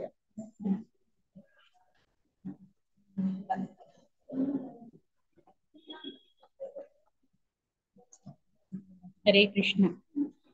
प्राप्ये पुण्यकृतां लोका उषित्वा शाश्वती समा शुचीनां धीमतां गेहे योगभ्रष्टो विजायते अथवा योगिनामेव कुले भवति धीमताम् एतद्वि दुर्लभतरं लोके जन्म यतीदृशं तत्र तं बुद्धिसंयोगं लभेत् पूर्वदेहिकम् यतते च ततो भूया संसिद्धो गुरुनन्दना पूर्वाभ्यासेन तेनैव हीयते हव्यशोऽपीता जिज्ञासुरपि योगस्य शब्दब्रह्मादिवर्तते। हरे कृष्ण। हरे कृष्ण। प्रयत्नादतमानस्तु योगी संशुद्ध किल्बिषः अनेक जन्म संसिद्धः ततो याति परां गतिम् तपस्विभ्योऽधिको योगी ज्ञानिभ्योऽपि मतोऽधिकः कर्मिभ्यश्चाधिको योगी तस्माद्योगी भवार्जुन। योगिनामपि सर्वेषां मद्गतेनान्तरात्मना श्रद्धावान् भजते यो मां समे युक्ततमो मतः। ओम तत्सदिति श्रीमद्भगवद्गीतासु उपनिषत्सु ब्रह्म विद्यायां योगशास्त्रे श्रीकृष्णार्जुन संवादे आत्मसंयम योगो नाम षष्ठोऽध्यायः। श्रीकृष्णार्पणमस्तु। हरे कृष्णा। माताजी। हरे कृष्ण माताजी। हरे कृष्णा। तुमका आमगे अवकाश दिलेला तुम पुरा जन धन्यवाद। ಖುಷಿ ಜಲ್ಲ ಮಸ್ತ್ ಮಸ್ತ್ ಧನ್ಯವಾದ ಮಾತಾಜಿ. ಆಯ್ತು ಮಸ್ತ್ ಧನ್ಯವಾದ. ಹರೇ ಕೃಷ್ಣ. हरे कृष्णा. प्रति एकादशी का प्रतिभा नाईक माताजी त्यांनी तुम्ही टीम घेऊन येताची भगवत पुराण तुम्ही असे निमित्त आमगे चलता परायण तुम्ही पुरा टीमांची पुरा जन भागवत त्यांनी पार्टिसिपेट करताची. सो आमगे या कार्यक्रम चंदायर चलता. सो भगवत पुराण कोकणी त्यांनी एक आयोजन केला. सो तुम्ही पुरा जन तक साथ देता सची तशी प्रति एकादशी का तुम्ही योगा पठण करता हवय आमगे नेमून घेता. भगवत पुराण कोकणी तर्फे तुम्ही पुरा जन मस्त मस्त धन्यवाद. हरे कृष्णा. हरे कृष्ण. हरे कृष्ण. धन्यवाद. एकदा नुसतं अध्याय नगर चॅप्टर ज्याला 7व्या अध्यायावर पुढे अनाउन्समेंट करता. हरे कृष्णा. भगवत प्रवाह सिरीज चलता असा सोमवार बुधवार आणि शुक्रार हाई बुधवार 26 ताका 8:30 ताका टॉपिक असा love born of simplicity and hearing म्हणून speaker असाचे his grace Jay Krishna प्रसाद प्रभूजी म्हणून आणि पुरा जणांना हे कार्यक्रमाक पार्टिसिपेट करता म्हणून हांव नेमून घेता. तशीच जे सॅटर्डे शनिवार श्रीला प्रभुपाद तांगे लीलामृत सेशन चलता असतं 7:30 ताका हाका तुम्ही पुरा जणांना भाग घेवका म्हणून नेमून घेता. संडे जपा सेशन असं 5:30 सकाळी एक राउंड चांट करतल्यांक कोणाक इंटरेस्ट आसा म्हण जाल्यार आनी तशींच 10 नामपराध संताची तुम्ही सांगता म्हण जाल्यार तुम्ही शिल्पा हेगडे माताजीक नाव दिवका. नेक्स्ट आम्हाला एकादशी संपूर्ण भगवद्गीता पारायण असं मार्च 10 तारीखेक सोमार येता असं मी कोणा पार्टिसिपेट करका की श्लोका पठण करका की त्यांनी 1 to 6 माया माताजीक 7 to 12 म्हाका आणि 13 to 18 भारतीबाई माताजीक नाव दिवका म्हणून हांव नेमून घेता. ह्या पुरा सेशन आपशी पुढे प्रत्येक सेशन आपशी पुढे महामंत्र हरे कृष्ण महामंत्र हे करताची कीर्तन करताची 5 मिनिट कोणाक सांगता की त्यांनी हर ग्रेस जय गौरांगी माताजीक नाव दिवका म्हणून नेमून घेता. तशी भगवत पुराण कोंकणी त्यांनी मॅरेज ब्युरो स्टार्ट केला. हांचे डिटेल्स तुमकां जावका म्हण जाल्यार कॉन्टॅक्ट कराची. हर ग्रेस रजगोपी माताजी आणि हर ग्रेस राधिका भाव माताजीक वैष्णव भजन संध्या 6 तारीखेक थर्सडे 8:30 ह्यापटी लॉर्ड गौरांग महाप्रभू स्पेशल असा स्लॉट पुरा फुल्ल जन पुरा जन नाक जॉइन जावका म्हणून हांव नेमून घेता. हरे कृष्णा. हरे कृष्णा भारतीबाई माताजी ओवर टू यू. हरे कृष्णा. हरे कृष्णा. धन्यवाद माताजी. 7 अध्यायु ज्ञान विज्ञान योग संघ कमगेल सची माया अरविंद मल्य माताजी तंगेल टीम. हरे कृष्ण माताजी. हरे कृष्णा. 7वा चॅप्टर ज्ञान विज्ञान योग पठण करूक येते असती 1 to 8 सुमित्रा महाल्या माताजी sorry 1 to 8 Sadanand Prabhuji 9 to 15 Gururaj Rao Prabhuji 16 to 22 हांव सांगते आसा आणि कचे 23 to 30 Sumitra Mahale Mataji. Hare Krishna. Over to Sadanand Prabhuji. Sadanand Prabhuji.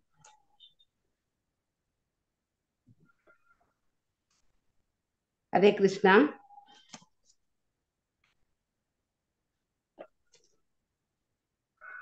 Hare Krishna. Network issue म्हणून दिसता. हांव सांगते सर.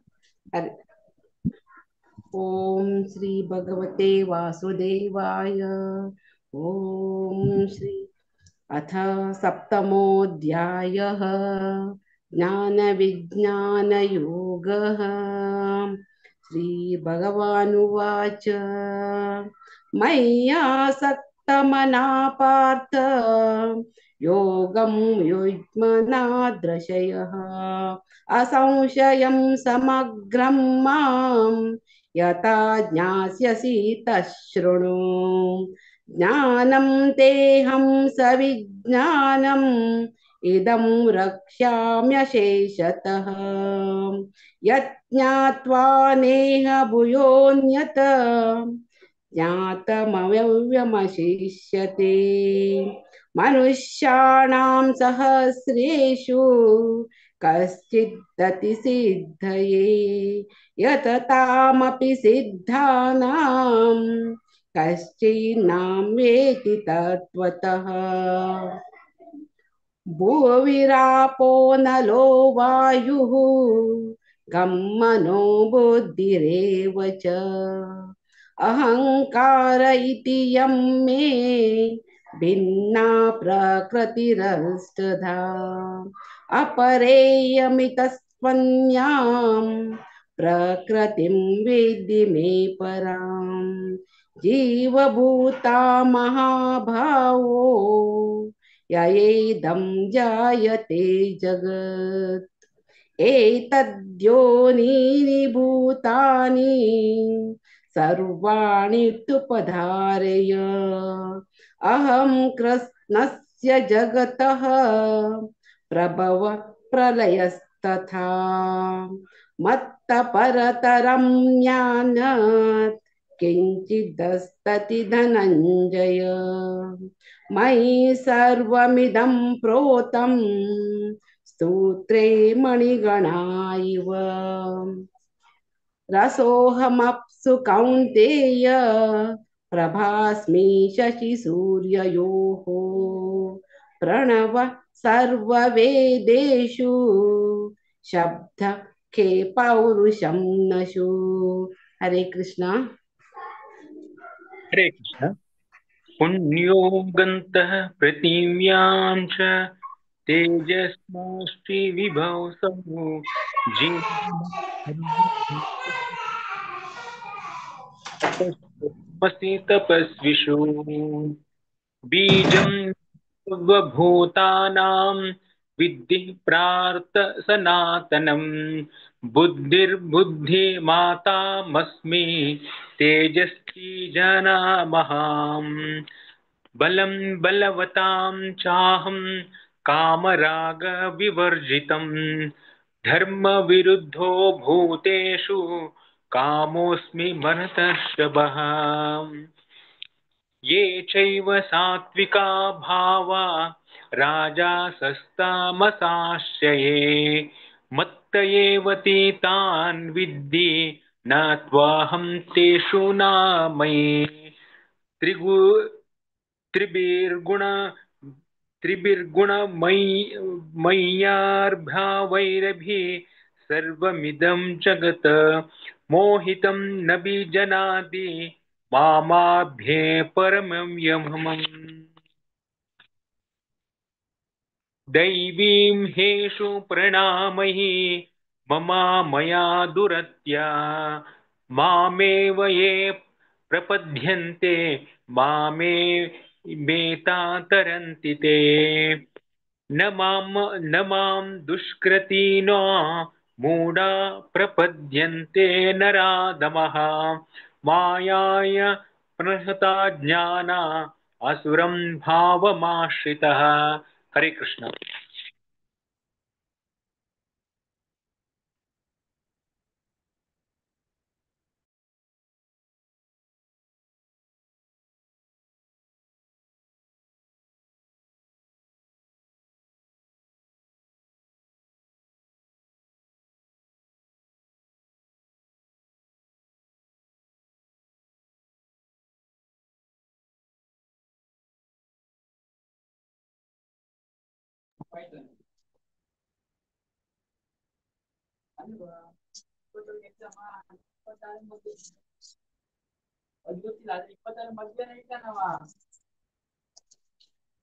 हरे कृष्णा हरे कृष्णा चतुर्विधा भजन्ते माम जना सुकृतिनोऽर्जुन आर्तो जिज्ञासुरातार्थी ज्ञानी च भरतर्षभ तेषां ज्ञानी नित्ययुक्तः एव भक्तिर्विष्यते प्रियो हि ज्ञानिनोत्यर्थम् अहं स च मम प्रियः उदार सर्व एवैते ज्ञानी त्वातैव मे मतम् आस्थितः स हि युक्तात्मा मामेवानुत्तमां गतिम् बहूनां जन्मनामन्ते ज्ञानवान् मां प्रपद्यते वासुदेव सर्वमिति स महात्मा सुदुर्लभः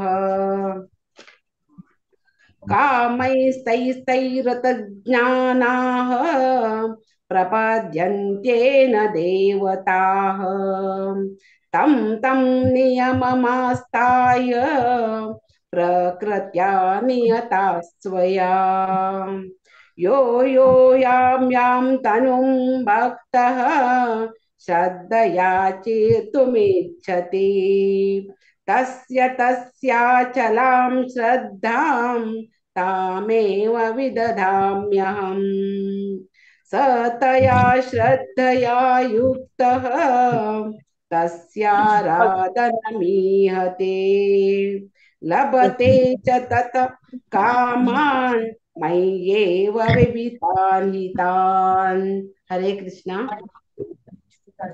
हरे कृष्णा अन्धवत्तु फलं तेषां तद्भवत्यल्पमेधसां देवान् देवयजो यान्ति मद्भक्ता यान्ति मामपि Chapter 8, sloka 22 to 28.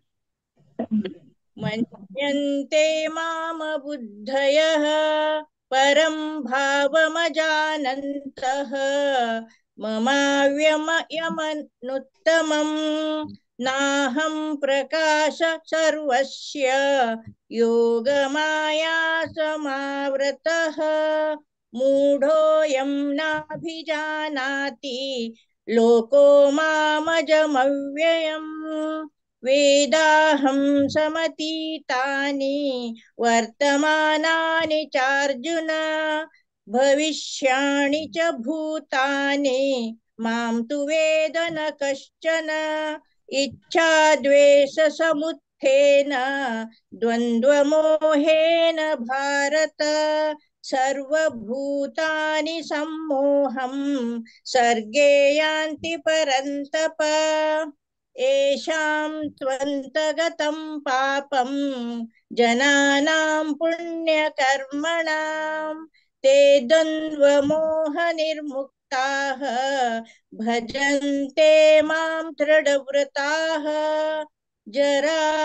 जरामरणमोक्षाय मामाश्रित्य यतन्ति ये ते ब्रह्म तद्विदु कृष्णम् अध्यात्मं कर्म चाखिलम् साधिभूताधिदयां साधियज्ञं च ये विदुः प्रयाणकालेऽपि च मां ते विदुर्युक्तचेतसः ॐ तत्सदिति श्रीमद्भगवद्गीतासु उपनिषत्सु ब्रह्मविद्यायां योगशास्त्रे श्रीकृष्णार्जुन संवादे ज्ञानविज्ञानयोगो नाम सप्तमोऽध्यायः कृष्णार्पणमस्तु हरे कृष्णा कृष्ण कृष्ण हरे हरे हरे राम राम राम हरे हरे हरे कृष्णा हरे कृष्णा भारी लायक कोण सुमित्रा माताजी आणि गुरुराजराव प्रभूजी भारी लायक कोण घेऊन पठण केलेलं असत अशी इथं सर्व एकादशी येऊन सेव करता असायची अशी मुखार सरन मुखारले एकादशी बी येऊन सेव करका म्हणून मागून घेता हे अवकाश दिलेले भागवत कोंकणी पुराण भागवतांक आम्ही गेले आमगे टीमात पिन बहुत अनंत अनंत धन्यवाद हरे कृष्णा हरे कृष्णा धन्यवाद माताजी प्रति एकादशी अशी तुम्ही सेव देऊ का तुमच्या टीमा मेंबर्स सगळे नमस्ते धन्यवाद मस्त चंद्रकोन रिसाइट केला अनंत अनंत धन्यवाद हरे कृष्ण आता 8 अध्याय अक्षर परब्रह्म योग समूह असाची 1 to 7 श्लोक हेमापै माताजी 8 to 14 वैभवी नायक 15 to 21 श्लोक वेदांत नायक 22 to 28 श्लोक श्यामला कामत माताजी हरे कृष्णा हेमापै माताजी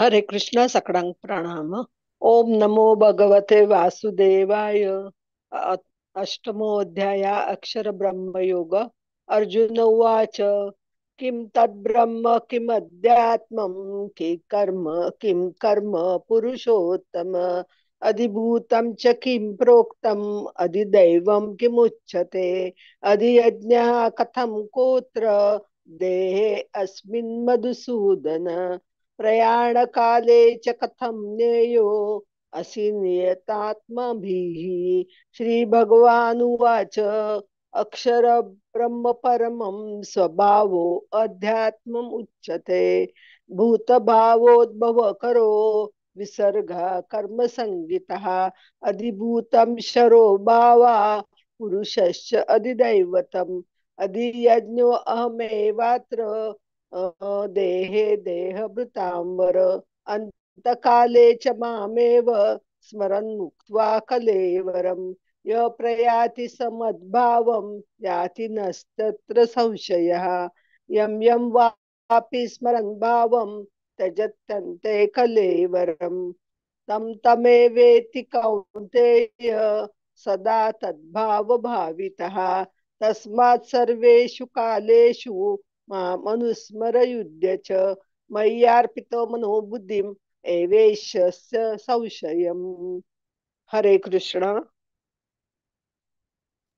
अभ्यासयोगयुक्तेन चेतसा नान्यगामिना परमं पुरुषं दिव्यं याति पार्थानुचिन्तयन् कविं पुराणमनुशासितारम् अनोरणीयां समनुस्मरेद्यः सर्वस्य धातारमचिन्त्य रूपम् आदित्यवर्णं तमसः परस्तात् प्रयाणकाले मनसाचलेन भक्त्या युक्तो योगबलेन चैव भ्रूर्मध्ये प्राणमावेश्य सम्यक् सतं परं पुरुषमुपैति दिव्यम् यदक्षरं वेदविदो वदन्ति विशन्ति यद्यतयो वीतरागाः यदिच्छन्तो ब्रह्मचर्यं चरन्ति तत्ते पदं संग्रहेण प्रवक्ष्ये सर्वद्वाराणि संयम्य मनोहृदि निरुध्य च मूर्ध्याधायात्मनः प्राणम् आस्थितो योगधारणाम् ओमित्येकाक्षरं ब्रह्म व्याहरन् माम् अनुस्मरन् यः प्रयाति त्यजन् देहं स याति परमां गतिम् अनन्यचेताः सततं यो मां स्मरति नित्यशः तस्याहं सुलभः पार्थ नित्ययुक्तस्य योगिनः हरे कृष्ण मामुपेत्य पुनर्जन्म दुःखालयमशाश्वतं नाप्नुवन्ति महात्मानः संसिद्धिं परमां गताः आब्रह्मभुवनाल्लोकाः पुनरावर्तिनोऽर्जुन मामुपेत्य तु कौन्तेय पुनर्जन्म न विद्यते सहस्रयुगपर्यन्तम् अहर्यद्ब्रह्मणो विदुः रात्रिं युगसहस्रान्तां देहोरात्रविदो जनाः अव्यक्ताद्व्यक्तयः सर्वाः प्रभवन्त्यः रागमे रात्रागमे प्रलीयन्ते तत्रैवावक्तसंज्ञके भूतः ब्राह्मः स एवायं भूत्वा भूत्वा प्रलीयते रात्रागमे वशः पार्थ प्रभवत्यः रागमे परस्तस्मास्तु भावोऽन्यः अव्यक्तो व्यक्तात् सनातनः यः स सर्वेषु भूतेषु नशत्सु न विनश्यति अव्यक्तोऽक्षर इत्युक्तः तमाहुः परमां गतिं यं प्राप्य न निवर्तन्ते तद्धाम परमं मम। हरे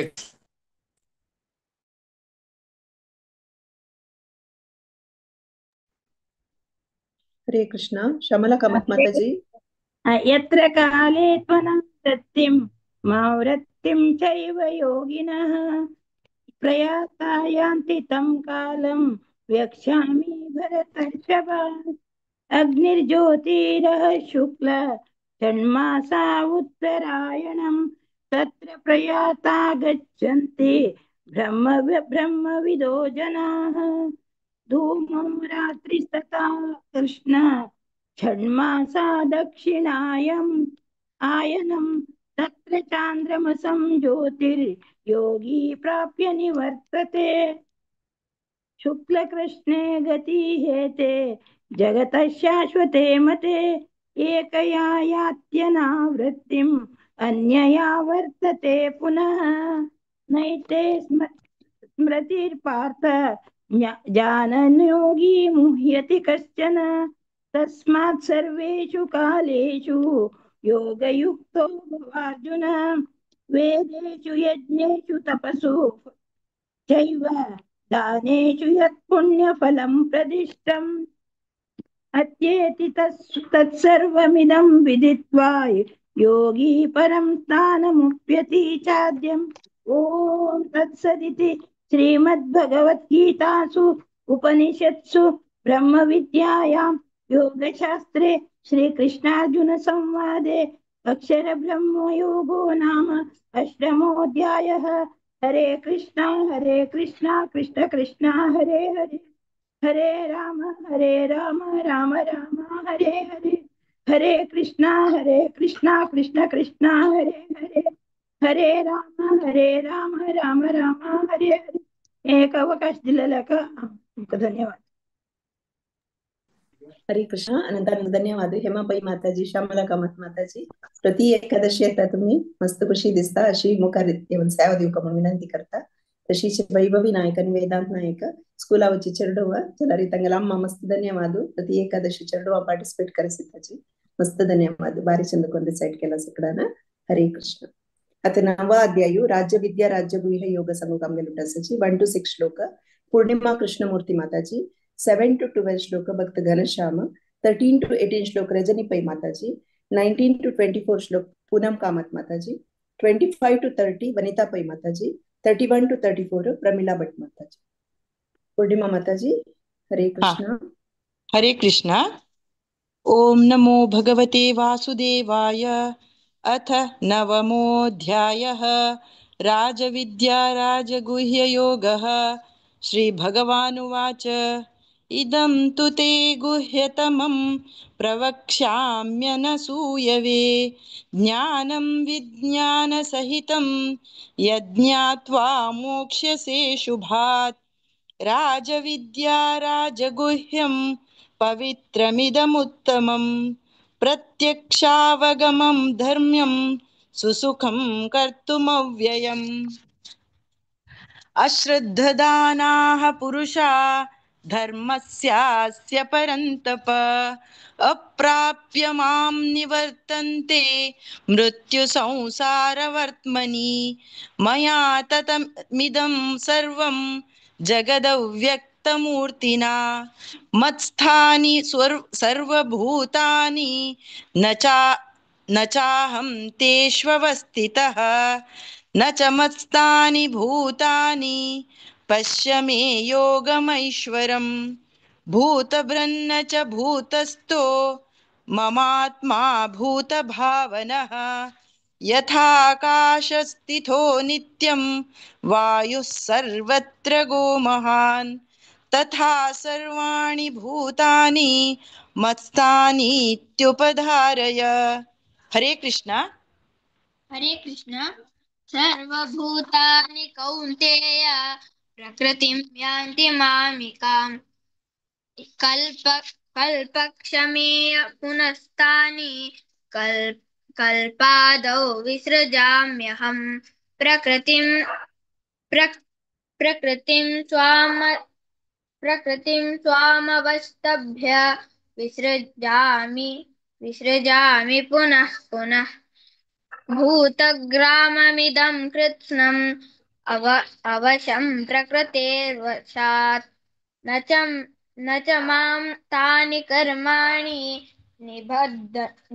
निबध्नन्ति धनञ्जय उदासीनवदासीनम्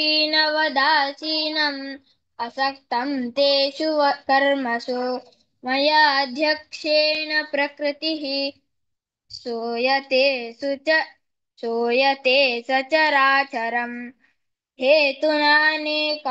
हेतुनानेन कौन्तेय जगद्विपरिवर्तते अवजानन्ति मां मूढा मानुषीं तनुमाश्रितम् परं भावमजानन्तो मम भूतमहेश्वरम् मोघाशामोघकर्माणो मोघज्ञानाविचेतसः राक्षसीमासुरीं चैव प्रकृतिं मोहिनीं श्रिताः। हरे कृष्ण। हरे कृष्ण।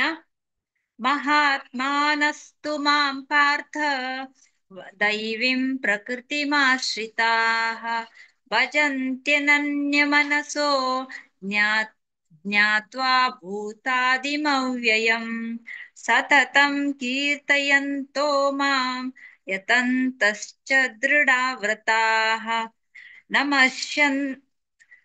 नमस्यन्तश्च मां भक्त्या नित्ययुक्ता उपासते ज्ञाने यज्ञेन चापन्ये यजन्तो मामुपासते एकत्वेन पृथक्त्वेन बहुधा विश्वतो मुखम् अहं क्रतुरहं यज्ञः स्वदाहम् अहमौषधम् अहमेवाज्यम् अहमग्निरहं हुतम् पिताहमस्य जगतो माता धाता पितामहः वेद्यं पवित्रमोङ्कार ऋक्सामरजुरेव च गति भर्ता प्रभु साक्षी निवास शरणं सृहत् प्रभव प्रलयस्थानं निदानं बीजमव्ययम् तपाम्यहमहं वर्षं निगृणां मृत्युजामि च अमृतं चैव मृत्युश्च सदा सच्चाहमर्जुन। हरे कृष्ण। हरे कृष्णा। त्रैविद्यमां सोमपापुत्तपापा यज्ञैरिष्ट्वा स्वर्गतिं प्राप्तयन्ते ते पुण्यमासाद्य सुरेन्द्रलोकम् अश्नन्ति दिव्यान् दिवि देव भोगान् ते तं भुक्त्वा स्वर्गलोकं विशालं क्षीणे पुण्ये मर्त्यलोकं विशन्ति एवं त्रयी धर्ममनुप्रपन्ना गतागतं कामकामा लभन्ते अनन्याश्चिन्तयन्तो मां ये जना पर्युपासते तेषां नित्यभियुक्तानां योगक्षेमं वहाम्यहम्। येऽप्यन्यदेवता भक्ता यजन्ते श्रद्धयान्विताः तेऽपि मामेव कौन्तेय यजन्त्य विधिपूर्वकम्। अहं हि सर्वयज्ञानां भोक्ता च प्रभुरेव च न तु मामभिजानन्ति तत्त्वेनातश्च्यवन्ति ते। हरे कृष्णा। हरे कृष्णा। यान्ति देवव्रता देवान् पितृन्यान्ति पितृव्रताः भूतानि यान्ति भूतेज्या यान्ति मद्यादिनोऽपि माम्। पत्रं पुष्पं फलं तोयं यो मे भक्त्या प्रयच्छति तदहं भक्त्युपहतम् अस्यामि प्रयतात्मनः।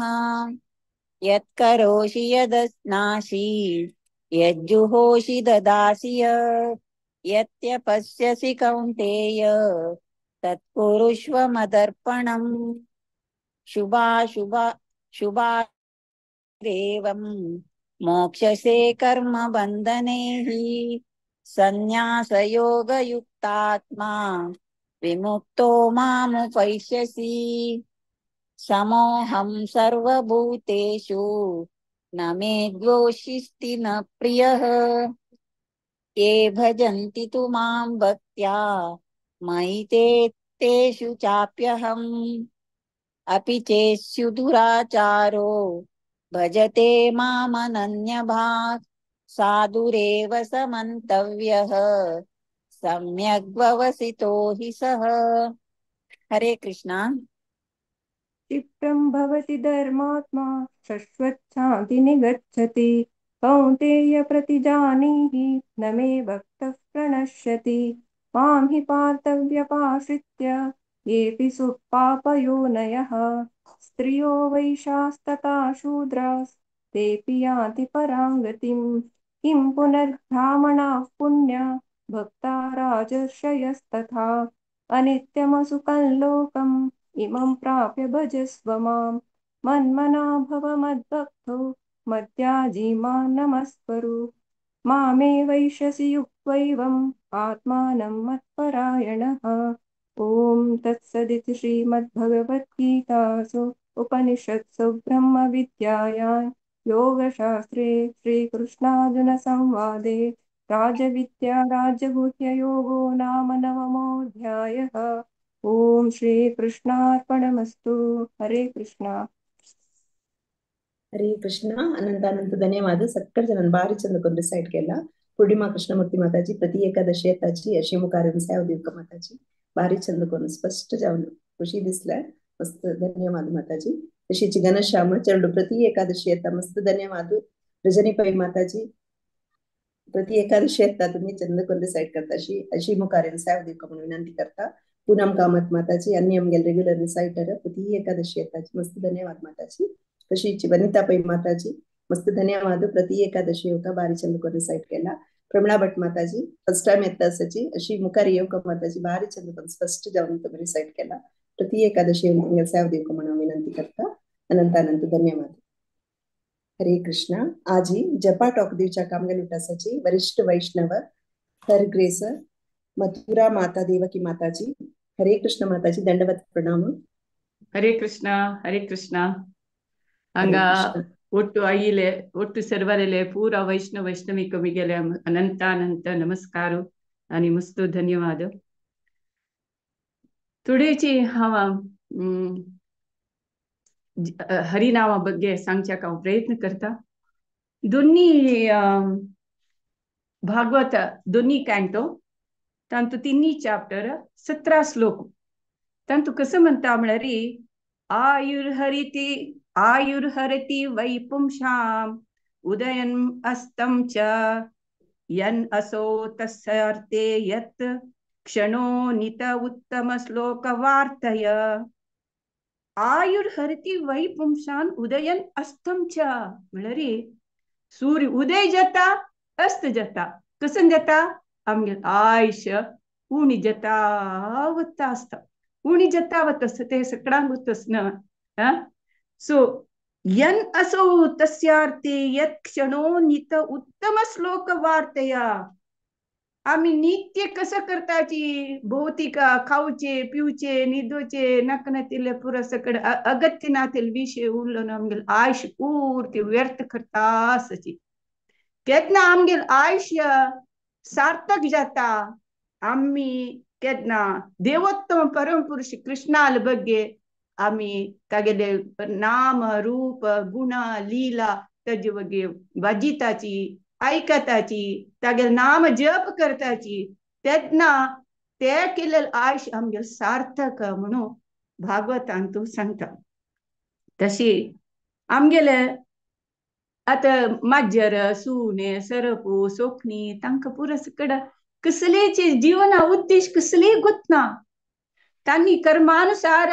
जन्म जन्म जन्म जन्म घेऊन घेऊन घेऊन घेऊन येतारब का जलरी मनशा मात गुतस कसले आमगेले जीवनात उद्देश मनुष्य जन्मा उद्देश कसले म्हणाले मनशा मात गुतस बिंगर कोणा की गुतना कसले आमगेले सांगताची life is the preparation and death is the examination म्हणून सांगताची सो आम्ही लाईफ प्रिपेअर कर का उदाहरण एक्झाम्पल आमका अजा मिळाले गुतस अजा मिळाना तेगे लास्ट मरताना नारायण नारायण नारायण म्हणताना म्हणू यमदूताली यमा पाशांत कुणू बिडगड झालतो नारायण दान म्हणलं निजांत तागेले पुत्ताक जलरीची ताक यमा पाशाद कुणू बिडगड जावन मागीर तो 12 वर्ष हरिद्वारा वचून हरिनाम कोण तो वैकुंठा वता तसले नामाचे महिमा कसं सांगताची नाम संकीर्तनम यस्य सर्व पाप प्रनाशनम प्रणमो दुःख समानस्य तम नमामि हरिं परम नाम संकीर्तनस्य सर्व पाप प्रनाशनम म्हणून सांगता नाम संकीर्तने केला पूर सर्व पाप नाश जाता सर्व पाप नाश जातने पाप करची प्रवृत्ती समित नाश जाता एक म्हणता राधेश्याम दास राधेश्याम दास तागेले प्रभूले लेक्चर ऐकतशील एक डिवोटी निमगिला प्रभुजी आम्ही कुंभा वचून न्हावची समवे न्हाल्यारी आमगे पाप जातून त्यांना ताणी राधेश्याम म्हणारी आमगेल कसं म्हणारी वैष्णवाले पर दुःख दुःखी अरे हंगेल जीवन व्यर्थ जात नव्हे हंक उद्धार कुरका आईल ते कुंभमेळा आईल जनाक उद्धार कुरका म्हणाले आमगेल केदनाई आमगेल एक तपन असता एक असका म्हणारी तांका प्रसाद दिवचे तांका प्रभुपादाल बुक दिवचे तांका हरिनामा विशेषच सांगचे ते तांत दुखून वैर हाडचे हे पापा दुखून कशी वैर हाडचे ते आम्ही प्रयत्न करका म्हणून राधेश्याम दास सांगता तसल इस्कॉनाचे मन इस्कॉन वैष्णव तशी लेखतात वैष्णवाले गुणत्य प्रति मनुष्याक हंत दुखून वैर हडका ये जन्म मृत्यू जरा व्याधी दुखून वैर हडका म्हणाले एकची तांगेले एक ध्येय असता तशी आम्ही हांत कसं सांगता लास्ट श्लोक नाम संकीर्तन सांगल्यापूर सर्व पाप नाश जाता पाप करची प्रवृत्ती समित नाश जाता आम्ही देवाले नाम रूप गुण लीला तज बगी तरी ऐकले वाजी तरी जले जले खंडित आमका गोलोक वच्चाक आमका तिकेट मेळताची म्हणून सांगता तेन्ना आम्ही कशी देवान सांगेल म्हणून जीवन करता देवान कंचा सांगला भगवद्गीता तू भागवता तू सकड भक्ता जीवन पुरा उदाहरण देऊन कशी जीवन करता म्हणून सांगला तेन्ना आम्ही खंडित देवाले लोकांतू वच्चेत म्हणून सांगता अनेक हे कोण आमका सांगले आता सांगताची आम्ही कितली की जप करताची 64 राउंड जप करता हांव इतलो राउंड जप करता तितलो राउंड जप करता म्हणून पुरो सांगताची वै खंडित जप केला ताजी तुम फल मेळटाची जाल्यारी निजामतून आमगेले उद्देश कसं म्हळ्यार कृष्णाल प्रेम पावचेची एक आमगेलो मूल उद्देश भक्तीचे मूल उद्देश मुक्ती म्हणाली आपाप येत किती मागशीची ताक ते मुक्ती वैकुंठा वच्चे हे परसकड आपाप येत की जाल्यार कृष्ण प्रेम तित सुलभ मेळना ते कोण आमकां दिल्ले? कोण दिल्ले? चैतन्य महाप्रभून. चैतन्य महाप्रभून स्वतः पात्र अपात्र मनाशी सगळ्यांक वांटले.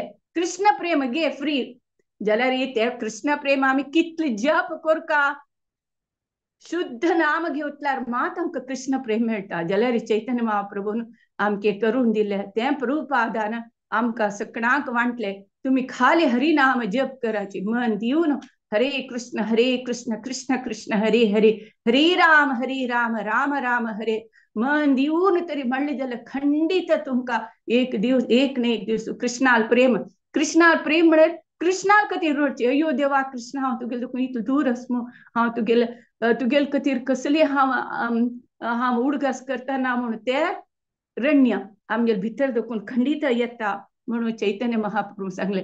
आणि चैतन्य महाप्रभून कसं आमकां दिली म्हळ्यार वृंदावनाचे लुप्त जालेले स्थळ पूर सकट आमकां दाखयले. आणि राधा राणीले ते पवित्र कृष्णाल प्रेम कसं राधा राणी कृष्णा कितलं प्रीत करत आशिल्ली ते आमकां शिकयलें. ते आमकां पुरा प्रभुपादान वांटिले. तुमकां तसं मागीर आमी कशी अनेक श्लोक सांगता कसं म्हळ्यार आता श्री कृष्ण नामादी न भवेत् ग्रह्यम इंद्रियै सेवोन्मुखे हि जिह्वादो स्वयं एव स्फुरत्य अधः. कसं म्हळ्यार चैतन्य चरितामृत मध्ये लिहिला तो हे सांगता आमगे भौतिक इंद्रिय आमगे पुरा हे भौतिक इंद्रिय आमकां कृष्णाल नाम हरे कृष्ण महामंत्र ना कसं लाका कृष्णाल काणी में वाजूचे नाका, कृष्णाल कसले भगवद्गीत वाजूचे नाका, कसले नाका. भौतिक आशेंतू भौतिक विषय आसक्ती आशिल जनाक ते खंडित हे कृष्णाल नाम जप रूप लीला कसले ऐकूचे मन असय ना. जाल्यार केन्ना आमी कृष्ण भक्ती येताची पळय, कृष्ण भक्ती येवन केन्ना आमगेले जिब्बेन आमी केन्ना हरिनाम म्हणटाची आणि केन्ना आमी जिब्बेन कृष्णाल प्रसाद खाताची तेन्ना आमगेले जीव शुद्ध जावन आमकां क्रमेण आमकां कृष्ण कोण, कृष्ण खंय आसा, प्रत्येकांत कृष्ण आशिल्ले आमकां गुर्तू मेळटा म्हणून ह्या श्लोकांत तो सांगता आसा. म्हळ्यार हांव तू कसं सांगता मेन जीव जिब्बेन फस्ट आमी देवाक नामस्मरण करका आणि जिब्बेन देवाले प्रसाद खावका. खाली तर जाल्यार खंडित आमकां कृष्ण प्रत्येक चराचर वस्तांत प्रत्येकांत कृष्ण दिसता म्हणून हे चैतन्य चरितामृत श्लोकांत सांगला. आता हांगा आशिल पुरा जन सकड़ा हरे कृष्ण महामंत्र जप करता म्हणल्यार जप करना तिल्यान जप करका आणि भगवद्गीत खंडित वादिता आसाची श्लोक सांगता आसाची ते एक भारी खुशी जालेले विषय. सो सकडान हरिनाम हे उच्चारण करून कृष्ण प्रेम पावका म्हणून हांव सकडा लागी मागता. हरे कृष्ण हरे कृष्ण हरे कृष्ण. अनंत अनंत धन्यवाद माताजी. तुमगे लाईचे जपाटोक मस्त एक इन्स्पिरेशन आमकां सगळ्या जनाक अशीच मुखारी तुमगेले तोंडार देखून मस्त सकट ऐकूचे एक प्रवचन ऐकूचे आमकां बारीक कृष्ण मस्त धन्यवाद. मस्त धन्यवाद सकड भक्तवृंदाल तर्फे तुमकां पूर्वक धन्यवाद. हरे कृष्ण. आता मी जपा महात्म्य ऐकलीची महत्व ऐकलीची देवालय नाम रूप गुण लीला वाजिताची ऐकतच असला कशा मी मनुष्य जन्मातून सार्थक जावेत आम्ही भौतिक बंधनातून मुक्ती जावेत म्हणून आम्ही माताजीने मस्त ऐकून एक्सप्लेन करून सांगलाय. आता एक राऊंड जप करूया आम्ही. आज आमगे लोटासाची दीपक प्रभूजी. हरे कृष्ण प्रभूजी. हरे कृष्ण. दंडवत प्रणाम. दंडवत. नमो ओम विष्णुपादाय कृष्ण प्रेष्ठाय भूतले श्रीमते भक्तिवेदांत स्वामिनिति नामिने नमस्ते सारस्वते देवे गौरवाणी प्रचारणे निर्विशेष शून्यवादी पाश्चात्य देशिकारणे.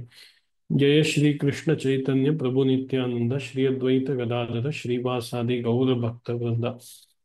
हरे कृष्ण कृष्ण कृष्ण हरे हरे राम राम राम हरे हरे. हरे कृष्ण कृष्ण कृष्ण हरे हरे हरे राम राम राम हरे हरे. हरे कृष्ण कृष्ण कृष्ण हरे हरे हरे राम राम राम हरे कृष्ण कृष्ण हरे राम राम हरे कृष्ण कृष्ण हरे राम हरे कृष्ण कृष्ण हरे राम हरे कृष्ण हरे राम हरे कृष्ण कृष्ण हरे राम हरे कृष्ण कृष्ण हरे राम हरे कृष्ण कृष्ण हरे राम हरे कृष्ण कृष्ण हरे राम हरे कृष्ण कृष्ण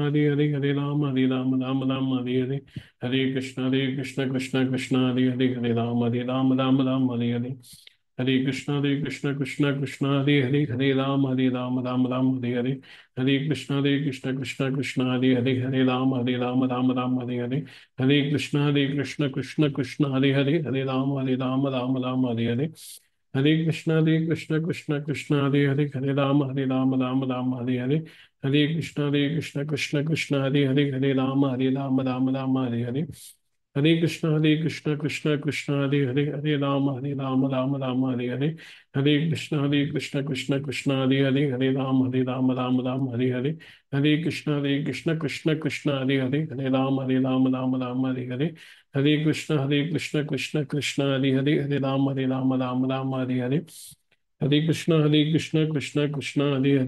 राम हरे कृष्ण हरे राम हरे कृष्ण कृष्ण हरे राम हरे कृष्ण हरे राम हरे हरे कृष्ण कृष्ण कृष्ण हरे राम राम हरे कृष्ण कृष्ण हरे राम हरे कृष्ण कृष्ण हरे राम हरे कृष्ण कृष्ण हरे राम हरे कृष्ण हरे राम हरे कृष्ण कृष्ण हरे राम हरे कृष्ण हरे राम हरे कृष्ण कृष्ण हरे राम हरे कृष्ण हरे राम हरे कृष्ण हरे राम हरे कृष्ण हरे कृष्ण हरे राम हरे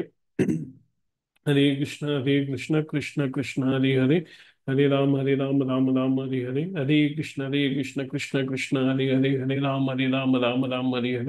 राम हरे कृष्ण हरे राम हरे कृष्ण कृष्ण हरे राम हरे कृष्ण हरे राम हरे कृष्ण हरे राम हरे कृष्ण हरे कृष्ण हरे राम हरे कृष्ण हरे राम हरे कृष्ण हरे राम हरे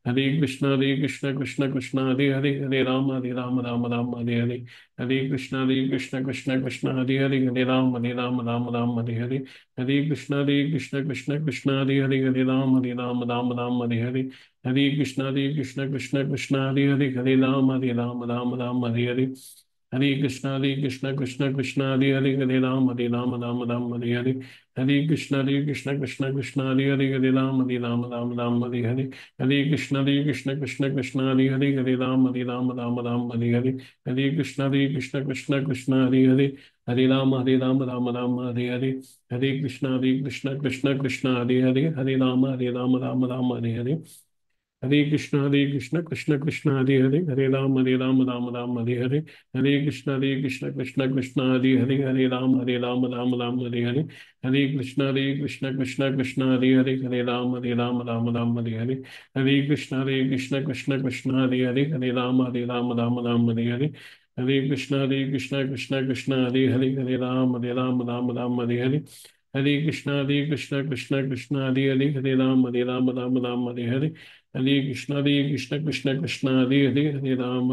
कृष्ण हरे राम हरे कृष्ण हरे राम हरे